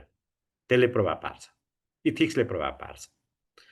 शारीरिक स्वास्थ्यले पनि मनोबलमा असर गर्छ। यदि मान्छे फिजिकल्ली फिट छैन, कसैलाई पेटको बिरामी छ, कसैलाई के छ, बिरामी छ भने उसलाई उसको मनोबल कमजोर हुन्छ। कुनै ठाउँमा भिजिट गर्न, कुनै ठाउँमा इन्स्पेक्सन गर्न, कुनै ठाउँमा इन्ट्र्याक्सन गर्न जानु सक्दैन नि त। मनोबल के हुने हो मलाई थाहा, म अझै बिरामी हुने हो कि भन्ने हुन्छ। कार्यालयमा काम गर्दा अब पेट दुखिरहेछ, ऊ कसरी इन्करेज भएर काम गर्छ? टाउको दुखिरहेछ, त्यसले शारीरिक स्वास्थ्यले पनि मनोबलमा चाहिँ असर गर्छ। दीर्घ रोगहरू छ भने त्यसले पनि मान्छेको मनोबललाई खस्काउँछ, कुन बेला के हुने हो भन्ने हुन्छ। व्यक्तिमा निहित ज्ञान, सिप र क्षमताले मनोबललाई उच्च राख्न मद्दत गर्छ। यदि नलेज छ, स्किल छ, इफिसियन्सी छ भने मनोबल उच्च हुन्छ। त्यो छैन भने मनोबल कमजोर हुन्छ। कुनै सार्वजनिक कार्यक्रममा भनौँ न, तपाईँहरूले कति फेस गर्नुभएको छ। अब हामीले जीवनमा पर्ने नै कुरा हो। फेरि यो नराम्रो कुरा पनि होइन। यो मनोबल कमजोर हुनु नराम्रो कुरा होइन क्या फेरि। कमजोर मनोबल भयो भन्नेमा यो एकदम खराब भन्ने पनि हुँदैन। जस्तो कुनै ठाउँमा बोल्न जानु पर्यो। बोल्ने प्र्याक्टिस भइरहेछ, त्यस्ता प्रोग्रामहरूमा उसले गइरहेछ, फेस गरिरहेछ, होइन? बाह्रौँ इन्टरेक्सन गरिरहेछ भने उसलाई बोल्न कुनै धक लाग्दैन, गाह्रो हुँदैन। तर एकदम काहीँ त्यसरी नदेखिएको, नबोलेको मान्छेलाई ड्यासमा आमन्त्रण गर्यो भने के हुन्छ? ऊ त डराउँछ नि त। नलेज भएर पनि कहिलेकाहीँ चाहिँ के, नलेज भएर पनि कहिलेकाहीँ खुट्टा लगलग हुनसक्छ। भन्न खोजेको कुरा आउँदैन। अझै ज्ञान सिप नै कमजोर हो, कुनै विषयमा जानकारी छैन भनेदेखि त उसले चाहिँ नि बोल्न सक्दैन। ऊ डराउँछ त्यसै पनि। मैले त यो त बुझेकै छैन भन्ने हुन्छ। त्यसले मनोबललाई कमजोर पार्छ। कुनै विषयमा कमान्डिङ छ, जसरी पनि कुनै कुरालाई इन्टरप्रिटेसन गर्न सक्छ। हाई मोरालका साथ उसले कुरा गर्छ। इन्टरनेसनल चाहिँ नि सेमिनारहरूमा गयो, विषयवस्तु नै थाहा छैन भने अझ भाषागत ज्ञान पनि भएन, विषय कन्टेन्ट पनि भएन भने त झनै अब लुद्रुङ्ग परेर चुप लाएर बस्छ नि त मान्छेले। तर उसलाई ल्याङ्ग्वेज स्किल पनि छ, कन्टेन्ट पनि छ भने उसले ह्यान्ड रेज गर्छ, होइन? बोलिहाल्छ नि त, माइक समाइहाल्छ। त्यो मनोबल उच्च हुन्छ। मनोबललाई समूहले प्रभाव पार्छ। समूह शक्तिशाली भए मनोबल उच्च र कमजोर भए मनोबल कमी आउँछ। हेर्नु त अब क्रिकेटमा या फुटबलमा चाहिँ नि गोल हानिरहेछ आफ्नो पक्षले, एक गोल हान्यो मध्यान्तर अगाडि भने मध्यान्तरपछि पनि ठोक्न सक्छ अर्को गोल। टिम स्पिरिट, टिम चाहिँ अहिले हालि मोटिभेट भएको हुन्छ। अझ मध्यान्तर अगाडि 2 गोल हान्यो भने त मध्यान्तरपछि 2-3 गोलै अरू ठोक्न सक्छ। तर गोल खानेले के गर्छ भन्दाखेरि उसको मनोबल कमजोर भएको हुन्छ। अर्कोचोटि गोल फर्काउन उसलाई हम्मे पर्छ। नसक्ने पनि हुन्छ। किन त्यो टिमको मनोबल खस्किएको हुन्छ क्या।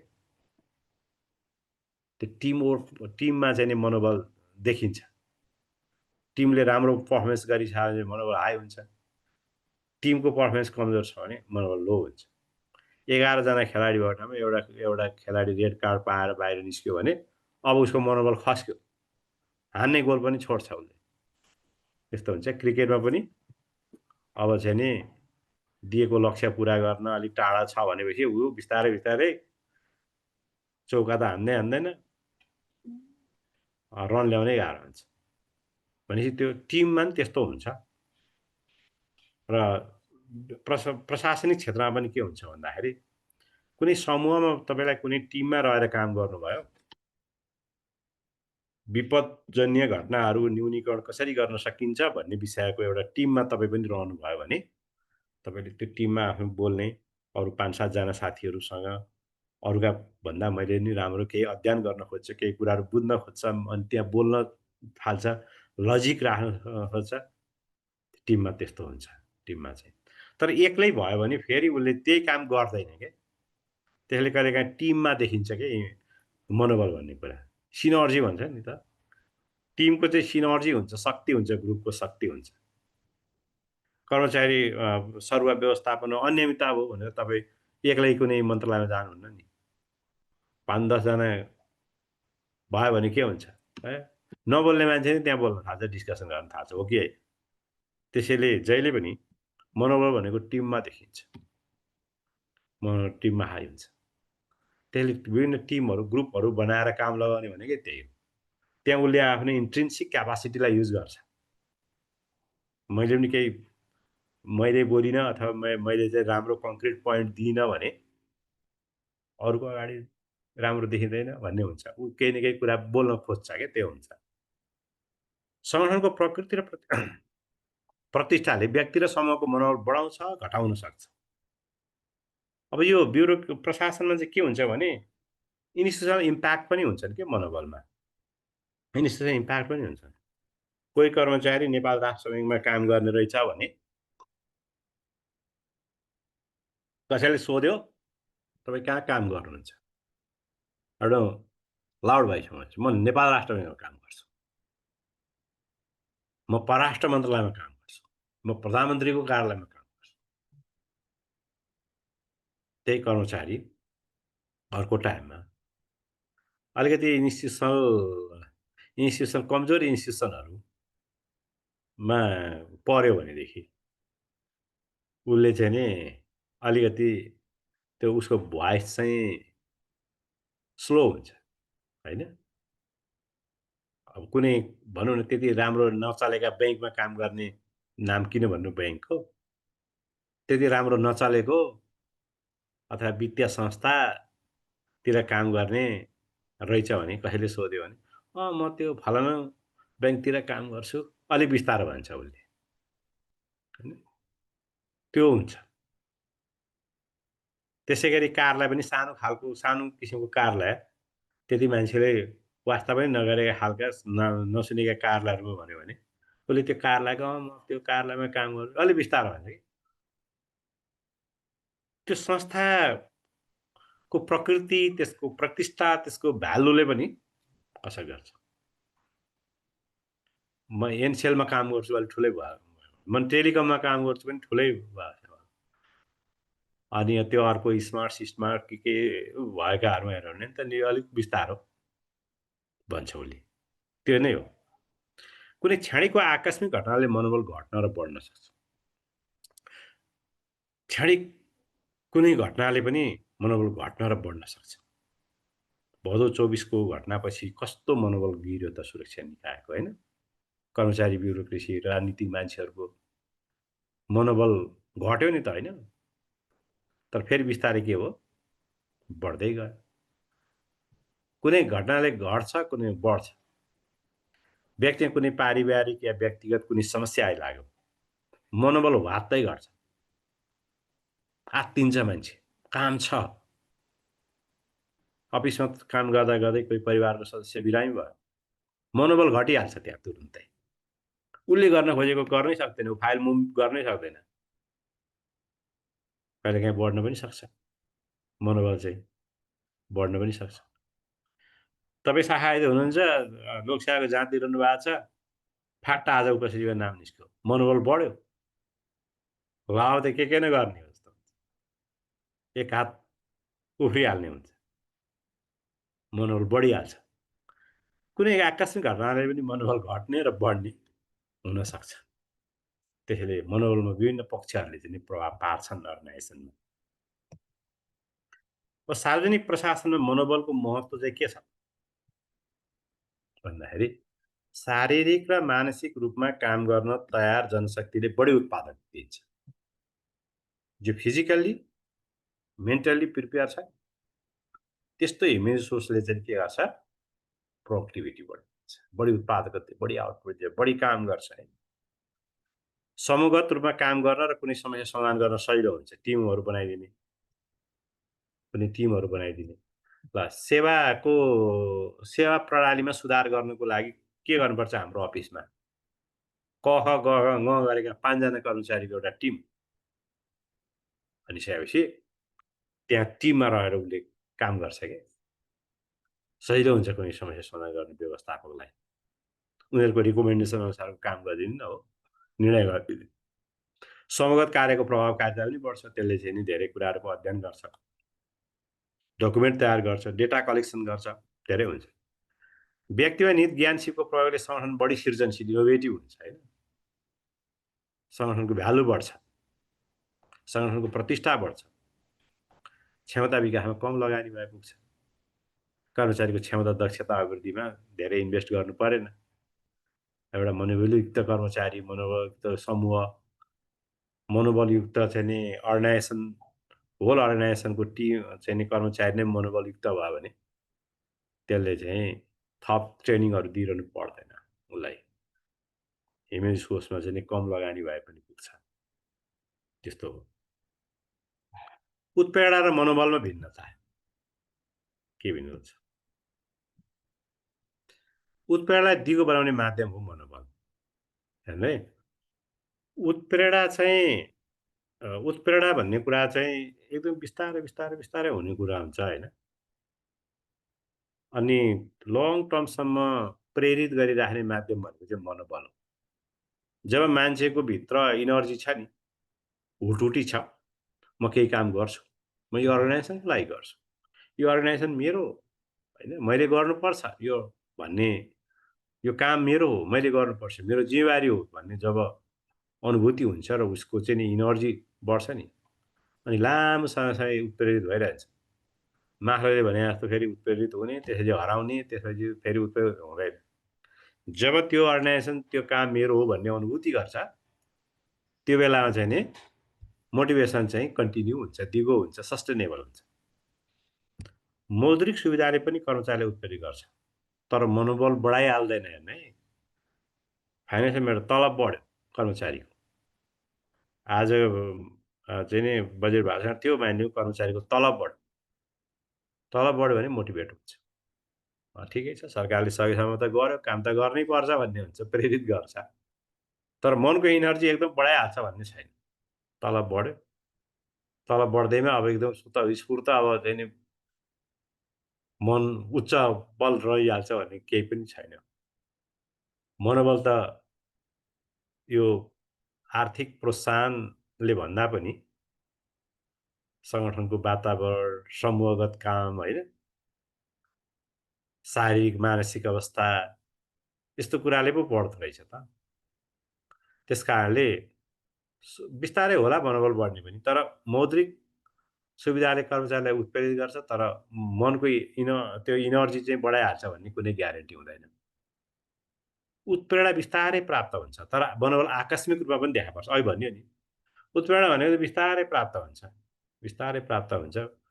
कर्मचारीलाई बढुवाको अवसर छन्, भनेको ठाउँमा सरुवा हुन्छ भने बिस्तारै उत्प्रेरित हुँदै जान्छ, बिस्तारै हुँदै जान्छ। तर मनोबल त अहिले भने तत्काल देखा पर्छ नि त होइन, तत्काल उद्वेलित हुन्छ, कुनै रिवार्ड पायो एकदम खुसी हुन्छ होइन, कुनै नराम्रो घटना भयो एकदम डाउन हुन्छ, आकस्मिक रूपमा देखा। उत्प्रेरणा व्यक्तिगत रूपमा देखा पर्छ। उत्प्रेरणा भनेको व्यक्तिगत हो। एउटै कुराले म उत्प्रेरित हुन सक्छु, तपाईँ नहुन सक्नुहुन्छ, या तपाईँ हुन सक्नुहुन्छ, म नहुन सक्छु, ए हुनसक्छ, बी नहुन सक्छ। दुईजनालाई वैदेशिक भ्रमणमा पठाइदिने भन्यो भने क चाहिँ प्रेरित हो, गजब भन्ने हुन्छ, खलाई ठिकै ठिकै यस्तै त भन्ने। त्यसैले उत्प्रेरणा भनेको व्यक्तिगत हुन्छ उत्प्रेरणा भने। कसैलाई एकदम राम्रो टेबल कुर्सी चट्ट परेको कोठा होइन, लजिस्टिक पनि राम्रो भएको, राम्रो नयाँ कम्प्युटर बस्ने ठाउँ राम्रो, एउटा ह्याप्पी हुन्छ। एउटा यस ठाउँ राम्रो भएर के गर्नु भन्ने हुन्छ होइन। दुइटैलाई एउटै कुराले कामै गर्दैन, त्यसैले व्यक्तिगत रूपमा देखा पर्छ। तर मनोबल चाहिँ के हुन्छ, समूहगत पनि हुन्छ। कुनै टिममा सबैजनाको मोरल बुस्टअप भएको पनि हुनसक्छ। खेलमा जस्तो के खेलमा अनि युद्धमा चाहिँ नि आर्मीहरूको चाहिँ नि मनोबल ग्रुपमै बढ्छ। उसले जित्न थाल्यो, शत्रुहरूलाई परास्त गर्न थाल्यो भने बढ्छ, शत्रुहरूले आफूलाई आफ्ना साथीहरू ढाल्न थाल्यो भने समूहकै घट्छ क्या। ब्युरोक्रेसीमा पनि कहिलेकाहीँ चाहिँ नि त्यो विभिन्न टिम, टास्क फोर्स, अर्गनाइजेसन होइन, त्यो अर्गनाइजेसनभरिका मान्छे अलिकति मनोबल बढ्ने या खस्किने पनि हुनसक्छ। उत्प्रेरणा बढी व्यावसायिक विषय हो, प्रोफेसनल कुरा हो। प्रोफेसनल कुरा हो। सरुवा, बढुवा, वृत्ति, विकास यस्ता कुराहरू, तलब, सुविधा यस्ता कुराहरूले चाहिँ नि मनोबलमा उत्प्रेरणामा प्रभाव पार्ने हो। मनोबल चाहिँ भावनात्मक विषय हो कि सेन्टिमेन्टल छ यो एकदमै। सेन्टिमेन्टल भित्री विषय हो, भावनात्मक विषय हो। सुविधा र अवसरले उत्प्रेरणा वृद्धि हुन्छ। मनोबल व्यक्तिले गर्ने अनुभूति हो, होइन? सुविधा र अवसरले उत्प्रेरणा वृद्धि हुन्छ। मनोबल व्यक्तिले गर्ने अनुभूति हो। यो अनुभूतिको कुरा हो। मनोबल कहिलेकाहीँ सामान्य घाउ चोटपटक लागेको छ भने पनि उसले चाहिँ नि त्यो ठिकै छ त, यसले के फरक पर्छ भन्ने होला। कसैलाई सामान्य पेट दुख्दैमा मनोबल लो पनि हुनसक्छ। त्यसैले यो अनुभूतिको कुरा पनि हो। यसरी हामी उत्प्रेरणा मनोबलमा भिन्नता देखाउन सक्छौँ। तर के हो भने व्यवस्थापनमा चाहिँ बोथ आर इम्पोर्टेन्ट। उत्प्रेरणा पनि महत्त्वपूर्ण छ, मनोबल पनि महत्त्वपूर्ण छ। यी सँगसँगै जोडिएर आउँछ उत्प्रेरणा तथा मनोबल भनेर हुन्छ। कर्मचारीलाई भावनात्मक रूपले तयार राख्नुपर्छ, जुन मनोबल हो। कर्मचारीलाई विभिन्न सेवा, सुविधा, वृद्धि विकासका अवसरहरू प्रदान गर्नुपर्छ, जो उत्प्रेरणा हो। उत्प्रेरणा मनोबल दुइटै भयो भनेदेखि अनि पर्फर्मेन्स चाहिँ नै राम्रो हुन्छ। अर्गनाइजेसनका लक्ष्य उपलब्धिहरू हासिल गर्नको लागि यसले सघाउ पुर्याउँछ। यही नै कुरा हो। अब यो एकचोटि पढ्नु होला स्क्रिनमा, यो आजको प्रश्न उत्तर।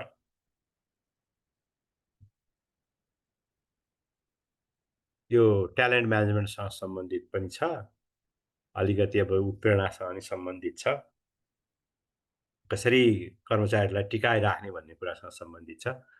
निजामती सेवामा अवलम्बन गरिएको योग्यता प्रणालीका कारण सक्षम र प्रतिस्पर्धी क्षमता भएका कर्मचारीको खाँचो भने छैन। योग्यता प्रणालीको कारण निजामती सेवामा सक्षम र प्रतिस्पर्धी क्षमता भएका कर्मचारीको खाँचो भने छैन। तर तुलनात्मक रूपमा प्रतिभाशाली कर्मचारी निजामती सेवा छाडेर अन्यत्र जाने समस्या पनि नदेखिएको होइन। कतिपय ट्यालेन्टेडहरू चाहिँ निजामती सेवा छोडेर अन्यतिर जाने, कोही विश्वविद्यालयतिर पनि जाने, कोही बाहिर जान पायो भने गइहाल्ने, होइन? बाहिर गएर नफर्किने। कतिपय अब यो टेक्निकल पोस्टहरूमा हेल्थतिर यो ठुलो समस्या छ। प्रशासनमा त त्यो धेरै चान्स पाउँदैनन्, होइन? इन्जिनियरिङमा, हेल्थतिर, एग्रिकल्चरतिर, यी सेवा समूहहरूमा यो ठुलो छ। किन भन्दा यी टेक्निकल पोस्टहरू भए एक्सपर्ट हुने, अनि बाहिर विदेशमा त्यस्तो किसिमको विज्ञहरूले अथवा त्यो टेक्निकल पोस्ट भएका मान्छेहरूले धेरै अवसर प्राप्त गर्ने हुँदा अध्ययन गर्न गएका उतै बेपत्ता हुने, उतै काममा लाग्ने, यता अनि रिजाइन गर्ने डक्टरहरू त कति कति है। अन्यत्र जाने समस्या पनि नदेखेको होइन। राज्यले ठुलो लगानी इन्भेस्ट गरेको हुन्छ, तर उनीहरू चाहिँ नि बाहिर गइदिन्छन्, त्यो स्थिति छ। प्रतिभा व्यवस्थापन, ट्यालेन्ट म्यानेजमेन्ट प्रभावकारी नहुँदा प्रतिभावान कर्मचारी, ट्यालेन्टेड इम्प्लोइलाई निजामती सेवामा टिकाउन नसकिएको भन्ने भनाइ पनि रहँदै आएको छ। यस सन्दर्भमा प्रतिभाशाली व्यक्तिलाई निजामती सेवा भित्र्याउने र उचित उपयोग र उत्प्रेरणाका माध्यमबाट टिकाउने सम्बन्धमा निजामती सेवा भएका व्यवस्थाको समीक्षा गर्नुहोस्। साथै यस क्षेत्रमा देखिएका समस्या पहिचान गर्दै आगामी रणनीतिबारे आफ्नो धारणा व्यक्त गर्नुहोस्। ल, अब मैले तपाईँहरूलाई आज चाहिँ यहाँ सोधेँ, ट्यालेन्टेडहरूलाई कसरी टिकाउने? मैले अघि भने नि, कृषितिर, वनतिर, स्वास्थ्यतिर, इन्जिनियरिङतिर यी समूहहरूमा ठुलो समस्या छ कि अलिकति विज्ञ, अलिकति राम्रो पढेको मान्छे विदेशमा फर्दर एजुकेसनको लागि जाँदाखेरि होस् या ट्रेनिङमा होस्, उतैतिर बस्दिने अथवा बिदा लिएर अध्ययन बिदा भनेर चाहिँ हिँडिदिने, त्यस पछाडि फर्केर नआउने, यो ठुलो समस्या छ। त्यसमा राज्यले ठुलो इन्भेस्ट गरेको हुन्छ, तर त्यो ह्युमेन रिसोर्सले छोडिदिन्छ। यस्ता ट्यालेन्टेडहरूलाई कसरी टिकाउने होला भन्ने बारेमा तपाईँहरूको आफ्नो ओपिनियन एक एक लाइन च्याट बक्समा लेखिदिनु होला। समय 3 मिनेट, होइन? 8:37 गयो, 8:40। त्यो ब्रेन स्टर्मिङको लागि जस्ट हामीसँग अलिक समय पनि छ। आज हामी यति नै गर्छौँ, त्यो भएर पनि 3 मिनेटभित्र त्यति लेखिदिनु होला।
ल, कहिले लेख्नुभयो?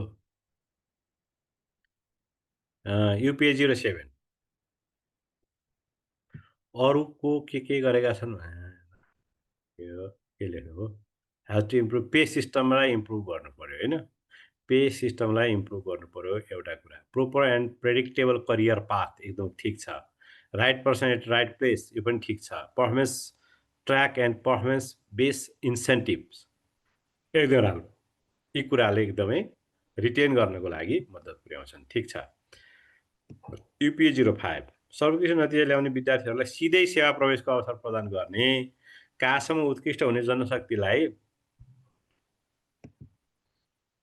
उचित एवं थप सेवा सुविधाको व्यवस्था गर्ने युपिए 05ले भन्नुभयो।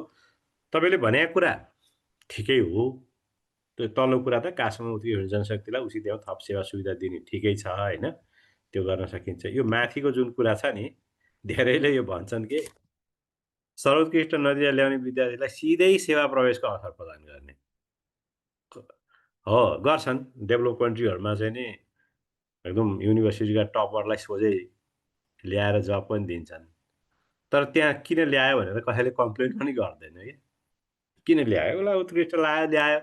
त्यो अधिकार दिएको हुन्छ कि, डिस्क्रिसन हुन्छ युनिभर्सिटी, त्यो अटोनोमस अर्गनाइजेसनहरूबाट चाहिँ नि फेरि गभर्मेन्टले ल्याउँछ। मान्छेहरूलाई गभर्मेन्टमा सर्भिसमा को आयो को आएन त्यति चासो पनि हुँदैन। तर अब हाम्रोमा बाहिरबाट सोझै ल्याउने एउटा कानुन छैन। ल्याउने हो भने अब ल्याउनलाई कस्तो समस्या छ हेर्नु है। ल्याउनलाई कसो सर्वोत्कृष्ट नतिजा ल्याउनलाई सोझै नियुक्ति गर्नुपर्छ। कति मान्छेले कति सहिलेबारी कुरा गरिरहेछन् नि, होइन? तर हामीले बुझ्नुपर्ने कुरा के छ भने कसरी ल्याउने, कुन विषय पढेकोलाई ल्याउने।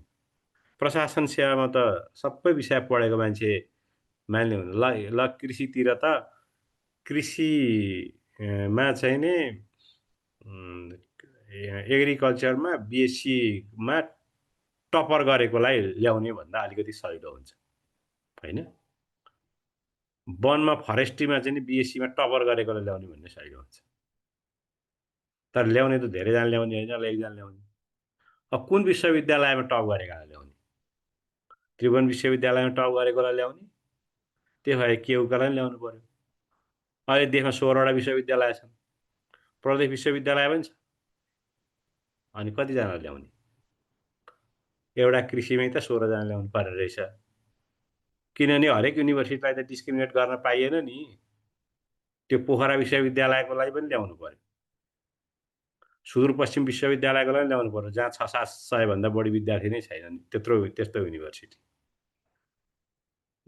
अब प्रशासनतिर भन्नु भने इकोनोमिक्समा टपर गरेकोलाई ल्याउने कि, म्यानेजमेन्ट टप गरेकोलाई ल्याउने कि, लमा टप गरेकोलाई ल्याउने कि, मानविकीमा टप गरेको ल्याउने कि, साइन्समा टप गरेको ल्याउने, जति सूचना प्रविधिमा टप गरेकोलाई ल्याउने कि, कतिजना ल्याउने? तपाईँको 200 अफिसरका सिट त सबै त्यसैले सिद्ध्याउँछ, हो कि होइन? अनि उपसचिवमा चाहिँ डाइरेक्ट ल्यायो भने भएका जति सिट चाहिँ टपरहरूलाई मात्रै हुन्छ, अनि अरूले के प्रतिस्पर्धा गर्ने? त्यसले यो अव्यावहारिक कुरा हेर्नु मेरो भनाइमा। ठिक छ, गभर्मेन्टलाई चाहिँ सामान्य प्रशासन मन्त्रालयलाई अधिकार छ, उसले चाहेको युनिभर्सिटीको टपर ल्याउन पाउँछ भने त ठिकै हो, एकजनालाई दिने हो वर्षमा, होइन? एउटा पोस्टमा एकजनालाई या 2जनालाई, 50जनालाई दिन सक्दैन। त्यसैले यो एकदम अव्यावहारिक हो। सुझावमा लेख्नुभयो भने ठिकै छ, तर मान्छेहरूले भन्छ नि यो त अव्यावहारिक हो, कसरी हुन्छ त्यस्तो? त्यस्तो कुनै उपाय छ भने पनि यहाँ लेखिदिनु है मलाई, मैले त यो बुझेको छैन। मेरो लागि त यो एकदम गाह्रो कुरा हो। ल, UPA 33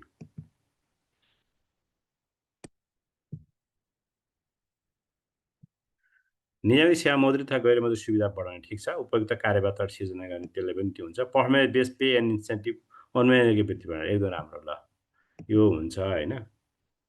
09 राजनीति स्थायित्व सुशासनको प्रति, यो त बाह्य कुरा भयो कि, बाह्य कुरा भए। प्रशासनभित्रैका सुधार, उपयुक्त सेवा सुविधा ठिक छ।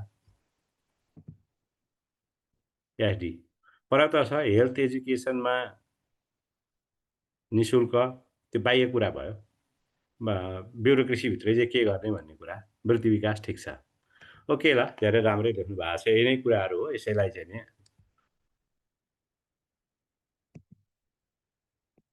तर अघि एउटा यहाँ रेज भयो नि, यो युनिभर्सिटीका ट्यालेन्टेडहरूलाई, टपरहरूलाई चाहिँ कसरी ल्याउन सकिएला? तपाईँहरूको ओपिनियन केही छ भने यहाँ लेखिदिइराख्नु है। यो चाहिँ म्याटर अफ डिस्कसन के, यसमा यही हुनुपर्छ भन्ने चाहिँ त होइन। तर मलाई पनि असाध्यै यो कसरी प्र्याक्टिकल हुने होला, यो कुरा त आउँछ, मान्छेले आर्टिकलमा पनि लेखिरहेको पाइन्छ है, तर कसरी ल्याउने होला? केही उपाय छ त्यस्तो सजिलो छ? ल, यसमा विषय प्रवेश जाउँ। प्रतिस्पर्धी क्षमता भएका प्रतिभाहरूलाई सेवामा भित्र्याउने, पेसागत क्षमता र दक्षताको विकास गर्ने, उत्पादनशील उपयोग गर्ने र सेवामा टिकाइ राख्न अवलम्बन गर्ने पद्धति नै प्रतिभा व्यवस्थापन, ट्यालेन्ट म्यानेजमेन्ट होइन। ट्यालेन्ट म्यानेजमेन्ट भनेको कम्पिटिटिभ क्यापासिटी भएका ट्यालेन्टेडहरूलाई सेवामा भित्र्याउँदैखेरि पनि राम्रा सक्षम क्षमतावानहरूलाई भित्र्याउने, त्यसको लागि त्यही अनुसार कोर्स डिजाइन गर्नु पऱ्यो आउनुको लागि। फेरि आएका मान्छे खराब होइन है, जो तपाईँहरू आइरहनु भएको छ, हामी आयौँ, हामी मार्केटमा भएका मध्ये बेस्ट नै आउने हो नि त, बेस्ट नै आउने हो, जो कोही त आउनै सक्दैन नि। फेरि सेवा भित्राउने, पेसागत क्षमता र दक्षताको विकास गर्ने, उत्पादनशील उपयोग गर्ने र सेवामा टिकाइ राख्न अवलम्बन गर्ने पद्धति नै प्रतिभा व्यवस्थापन, ट्यालेन्ट म्यानेजमेन्ट हो। निजामती सेवामा प्रतिभावान कर्मचारी, ट्यालेन्टेड पर्सनलको कमी छैन। निजामती सेवामा ट्यालेन्टेडहरूको खाँचो छैन। निजामती सेवा त ट्यालेन्टेडहरूको घर नै हो कि। नियमित सेवाले मेरिटोक्रेसीलाई अवलम्बन गरेकोले यस सेवामा त्यसै पनि प्रतिभा क्षमताका व्यक्तिहरू भित्रिन्छन्। भित्रिने कुरामा त्यति धेरै गाह्रो छैन है। सेवाभित्रको वृहत कार्यक्षेत्र र विविध कार्य प्रकृति तथा मानव स्रोत विकासका अवसरले ट्यालेन्टेडहरू उत्पादन भइरहेकै पनि हुन्छ होइन। खाँचो छ त केवल यस्ता प्रतिभाहरूको उचित व्यवस्थापन, उपयोग र यिनको टिकाउ रिटेन्सन। नियमित सेवामा ट्यालेन्टेड भित्राउने कुरामा त्यत्रो प्रब्लम छैन, जति आछन् ट्यालेन्टेडहरू नै आउने हो।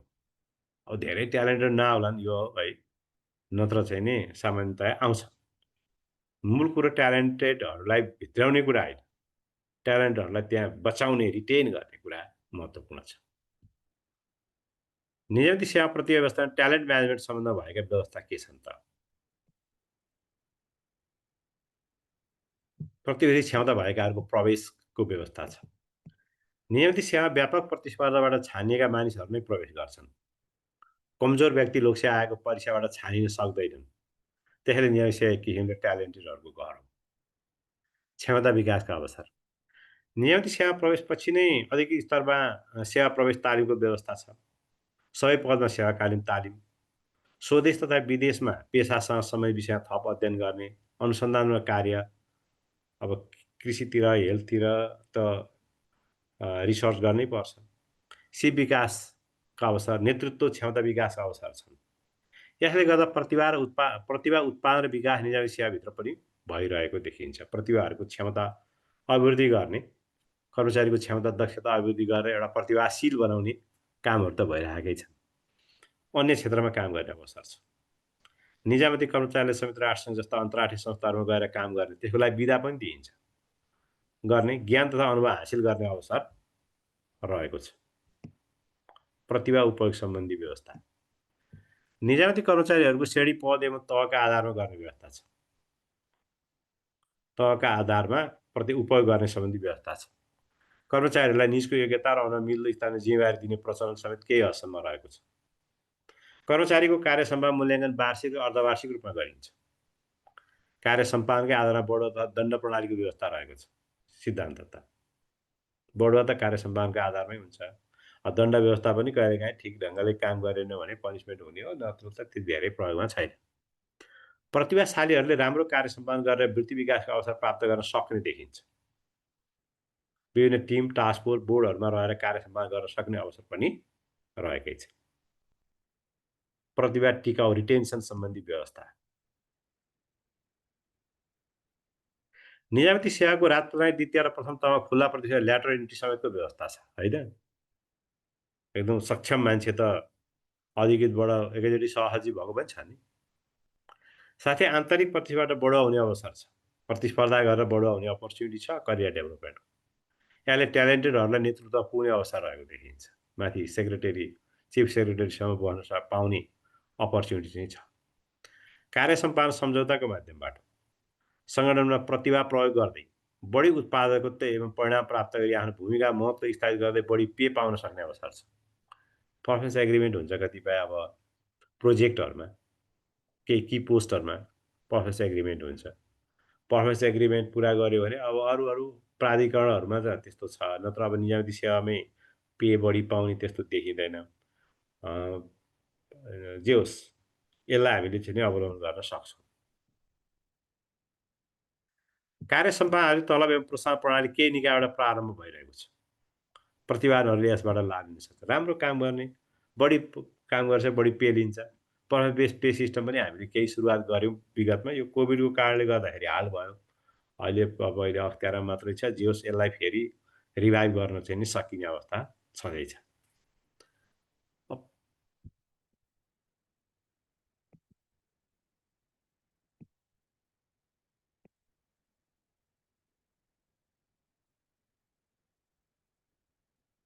सबै विश्वविद्यालयमध्ये प्रत्येक वर्ष टप मस्ट 1लाई मात्रै लिन सकिन्छ। त्यसो गर्दाखेरि पनि अप्ठ्यारो छ। 05 होइन, कुनै विश्वविद्यालयले चाहिँ त्यो मूल्याङ्कनको पद्धति नै फरक छ कि। काठमाडौँ युनिभर्सिटीले जिपिए दिन्छ, टियुले कति पर्सेन्टेज दिन्छ। अब कुनैमा 75 भएपछि डिस्टिङसन हुन्छ, कुनैमा 80 भएपछि डिस्टिङसन हुन्छ। कपी जाँच्ने तरिकै फरक हुन्छ। अनि कुनै युनिभर्सिटीको चाहिँ नि थोरै नम्बर ल्याउने मान्छे पनि अर्को युनिभर्सिटीको धेरै ल्याउने भन्दा ट्यालेन्टेड हुन्छ। असाध्यै गाह्रो छ यो। ल, जे होस्, यो म्याटर अफ डिस्कसन, केही भएन। प्रतिभावान कर्मचारी निजामती सेवा टिकाइ राख्न देखिएका समस्या के हुन्? अझ पनि ह्युमन रिसोर्स प्लान छैन हामीसँग। ह्युमन रिसोर्स प्लान छैन। भर्ना प्रक्रिया, बढुवा, तालिम, पे जस्ता विषय अनुमान योग्य छैनन्, जसले प्रतिभाहरूलाई विकर्षण गर्छ कि। भोलि काम गर्दै गर्दै युएन एजेन्सीमा के हुन्छ भने यति वर्ष एक्सपिरियन्स भएपछि यो पे यो लेभलमा बढ्दै जान्छ भन्ने हुन्छ नि। हाम्रोमा चाहिँ अब भर्ना अब कति वर्षपछि बढाउने हो त्यो पनि थाहा छैन नि त। कति वर्ष तालिम पाइने हो, तालिम आवश्यक हुने हो कि होइन। यो सबै कुराहरू अनुमान योग्य छैनन् किनभने हामीसँग हिँड्ने जस्तो प्लान छैन। त्यसले गर्दाखेरि प्रतिभावान मान्छेहरू चाहिँ नि निजामती सेवामा बसिरहेर के गर्ने भन्ने हुन्छ, विकर्षण हुन्छ। पे सिस्टम मुख्यतः वान साइज फिटमा आधारित छ, अर्थात् एउटा श्रेणीमा एउटै किसिमको छ। इनोभेटिभ र प्रोडक्टिभ काम गर्नेहरूलाई राम्रो पे गर्न सकिएको छैन। नेतृत्व विकास, कार्यक्षमता विकास र अन्तर्राष्ट्रिय एक्सपोजर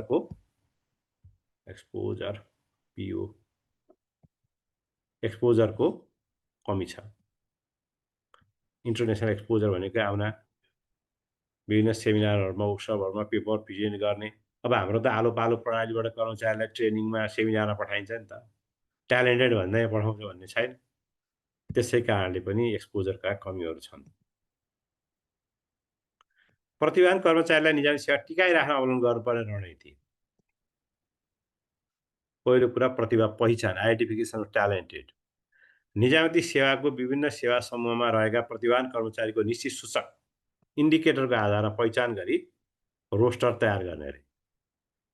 रोस्टर तयार गर्ने भनेको कुन क्षेत्रको ट्यालेन्टेड मान्छे को, कृषि क्षेत्रमा यस्ता ट्यालेन्टेडहरू को छन्, वनमा को छन्, स्वास्थ्यमा को छन्, शिक्षामा को छन्, प्रशासनमा को छन्, राजस्व समूहमा को छन्, परराष्ट्रमा को छन्। एउटा त्यो चाहिँ सेन्ट्रल पर्सन एजेन्सीले त्यस्तो किसिमको रोस्टरहरू चाहिँ राख्नुपर्छ नलेज म्यानेजमेन्टको लागि पनि। सरकारले बनाउने पोलिसीहरूमा चाहिँ त्यो रोस्टरबाट मान्छेलाई पिकअप गरेर पोलिसी मेकिङमा चाहिँ लगाउन सकिन्छ। योजना बनाउनु पर्यो, त्यहाँ बनाउन सकिन्छ। नेतृत्व विकास, लिडरसिप डेभलपमेन्ट। मिड करियरहरूलाई नेतृत्व क्षमता विकास र पेसागत ज्ञान अभिवृद्धिका लागि अन्तर्राष्ट्रिय स्तरका विश्वविद्यालयमा सरकारी खर्चमा अध्ययन गराउने, वार्षिक 20-30 जना, 10-20 जना गर्ने। मिड करियर भनेको के हो भने 10-12 वर्ष काम गरिसकेका, अब हाम्रोभन्दा अधिकृत उपसचिव स्तरका भनौँ न, 7औँ 8औँ तहका, 9औँ तहसम्मका कर्मचारीलाई मिड करियर भनिन्छ। उसको समयको हिसाबले पनि अब अरू 15-20 वर्ष जाहिर खान बाँकी नै छ, प्रमोसन हुन पनि बाँकी नै छ। त्यसलाई मिड करियर भनेर भन्छ। यस्ताहरूलाई चाहिँ पढ्न जान दिनुपर्छ के।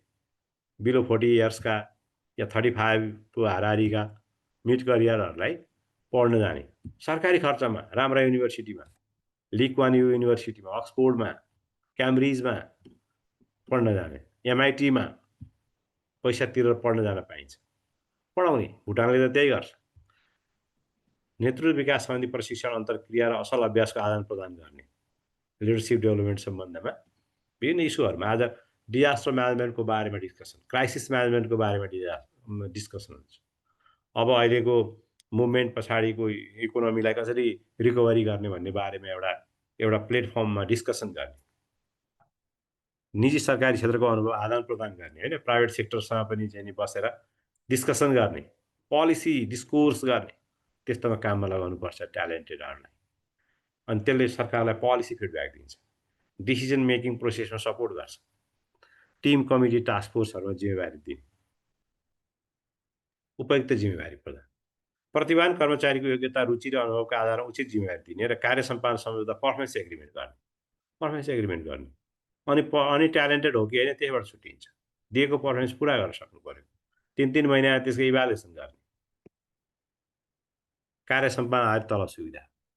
सबै निकायमा क्रमशः पर्फर्मेन्स इन्सेन्टिभ लागू गर्दा बढी काम गर्नलाई बढी पे गर्ने व्यवस्था मिलाउने, मानव संसाधन योजना तर्जुमा गर्ने, ह्युमन रिसोर्स प्लान तयार गर्ने, भर्ना, सरुवा, बढुवा र समग्र वृत्ति विकासलाई अनुमान योग्य प्रेडिक्टेबल बनाउने।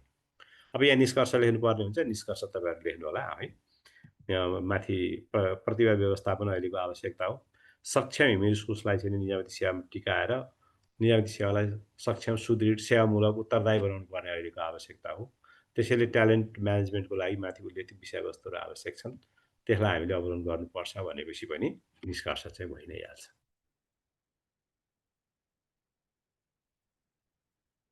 07 के भन्नुभयो? No option without competition and meritocracy. त्यो त हो। कम्पिटिसन र no option without competition and meritocracy, त्यो त अप्सन छैन। किनकि ट्यालेन्ट बाहिरबाट त्यत्तिकै ल्याउनलाई त कम्पिटिसनमै आउनु पर्यो। मेरिटोक्रेसी भन्दा बाहिरको अप्सन केही पनि छैन, अहिलेलाई गर्न सकिँदैन। ठिक छ।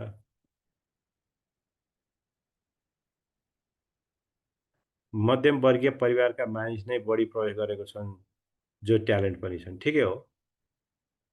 त्यही नै सधैँ त्यही नै हुन्छ लोकसेवामा त। धेरै हायर क्लासका पनि आउँदैनन्। लोवर क्लासकोलाई आउनै गाह्रो हुन्छ, किनकि त्यो लेभल पढाइ कम भएको हुन्छ, त्यसले गर्दाखेरि समस्या भयो।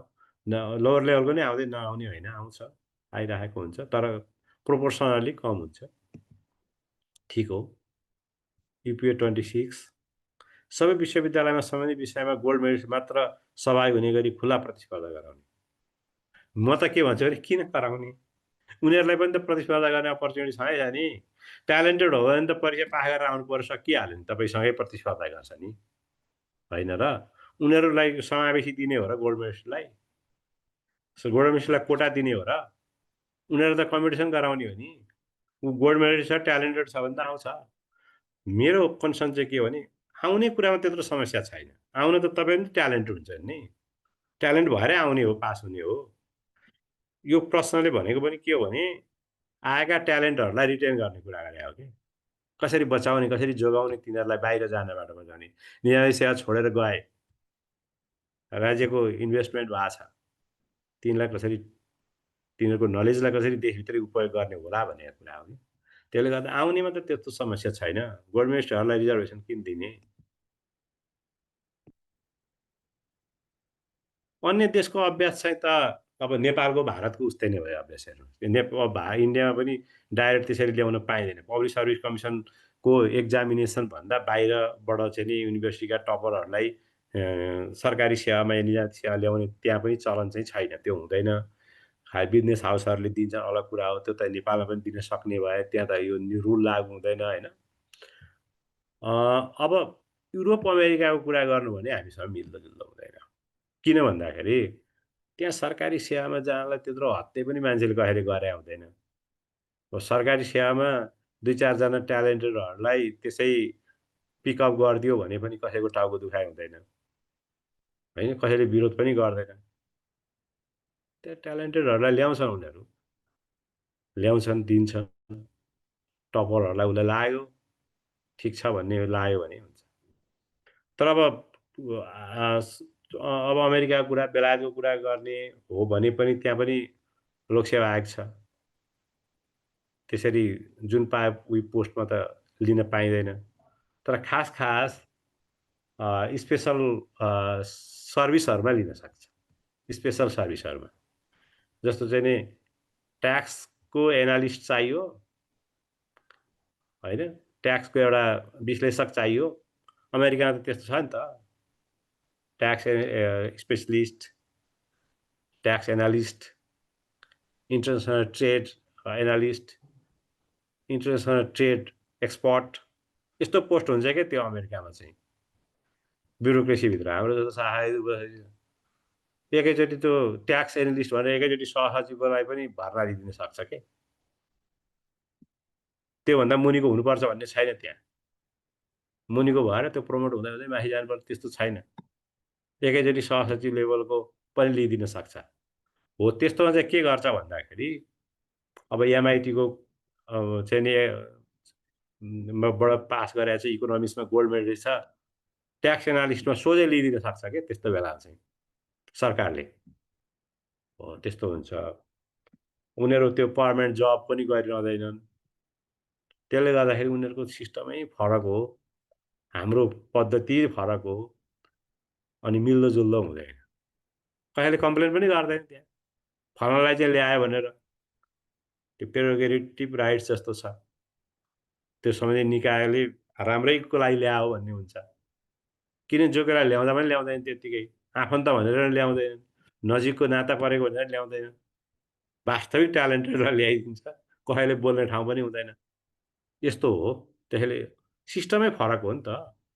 उनीहरूको त्यो पदहरूको पद्धति नै फरक हो, बढुवाको पद्धति नै फरक हो। त्यसले गर्दाखेरि अमेरिका, युरोपसँग मिल्दैन हाम्रो।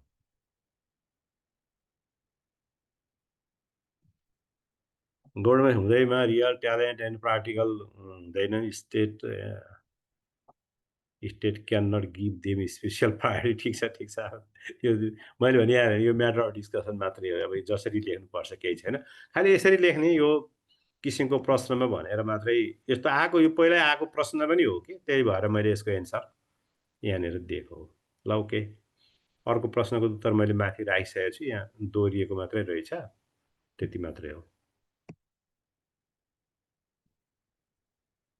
राम थापाजी, भाइ American doesn't go for government job नजाने होइन रामजी, तर के भने उनीहरूको लागि प्राइभेट सेक्टरको जब भन्नु, गभर्मेन्टको जब भन्नु उस्तै कुरा हो के। कतिपय गभर्मेन्टको जब छोडेर प्राइभेट सेक्टरमा नै जान्छन्।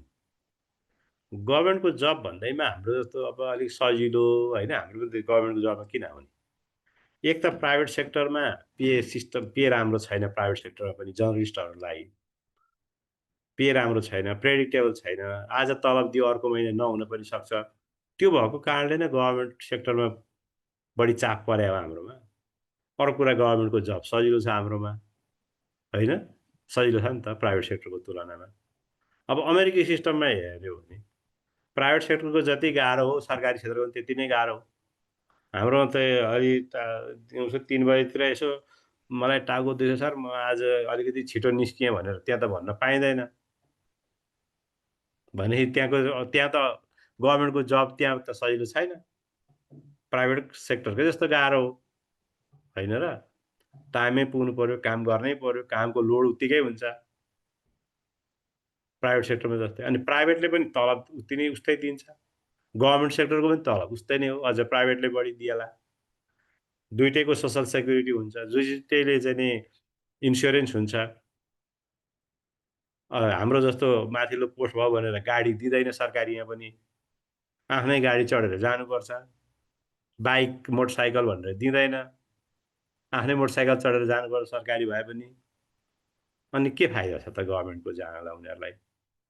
अनि गभर्मेन्टको भयो भने जब नपाउने के गरौँला भनेर बस्नु पर्दैन। घन्टाको दरले पनि पाइहाल्छ। अनि किन गभर्मेन्ट जबमा गइरहने? उस्तै त हो नि। कम्पनीहरूमा जानु, गभर्मेन्टमा जानु उस्तै हो। एउटै कुरा हो। त्यसैले कसलाई त्यो मतलबै छैन कि। अनि गभर्मेन्टको सर्भिसहरू पनि धेरै एजेन्सिफिकेसन गरेको छ। बाहिरकोलाई काम दिन्छ। गृह मन्त्रालयमा काम गर्छु कसैले भन्यो भने पनि अब गृह मन्त्रालयले एजेन्सी दिएको प्राइभेट सेक्टरको हो कि के थाहा? त्यस्तो खालको हुन्छ।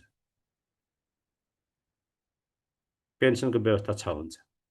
पेन्सनको व्यवस्था अमेरिकन गभर्मेन्टमा पनि हुन्छ, युएन एजेन्सीमा पनि हुन्छ। अब प्राइभेटमा चाहिँ पेन्सन भनेर चाहिँ हुँदैन, सोसल सेक्युरिटीको कुरा हुन्छ। पछि फ्युचरमा 65 वर्ष पुगेपछि त्यसै पनि पेन्सन नि अमेरिकामा। जनरल जागिरै नखाएको जिन्दगी पेन्सन त्यसै आउँछ नि। के को चिन्ता भयो र? निरज, म देखाइदिन्छु है त सब। ओके, यस्तै कुरा हो। मैले पनि थाहा पाएँ बुझेसम्मको भने है। फेरि अब सबै देशको सबै कुरा थाहा हुने कुरो नि भएन। यसो पढेको, सुनेको आधारमा।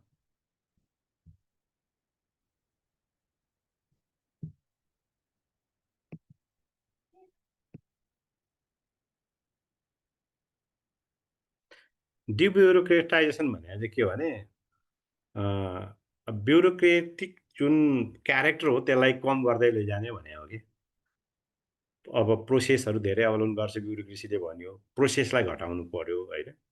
एउटा एकदम हायरार्किकल सिस्टम हुन्छ भनेर भन्यो, त्यसमा चाहिँ नि त्यो हायरार्किकल सिस्टमहरूलाई अलिकति रिड्युस गर्नु पर्यो। अनि त्यस पछाडि छिटो डिसिजन मेकिङका कामहरू गर्नु पर्यो। प्राइभेट सेक्टरसँग कोलाबोरेसन गर्नु पर्यो। एकदम त्यो क्लोज किसिमको बस्न भएन, ओपन हुनु पर्यो, ट्रान्सप्यारेन्ट हुनु पर्यो, एकाउन्टेबल हुनु पर्यो भनेको हो डिब्युरोक्रेटाइजेसन भनेको चाहिँ। ब्युरोक्रेटिक नेचर, ब्युरोक्रेटिक नर्म्स भन्दा अलिकति आउटवर्ड लुकिङ चाहिँ हुनु पर्यो भनेको हो डिब्युरोक्रेटाइजेसन भनेको। ओके ल, थ्याङ्क यू सबैलाई। Good night. भोलि फेरि भेटौँला। भोलि चाहिँ अर्को टपिक।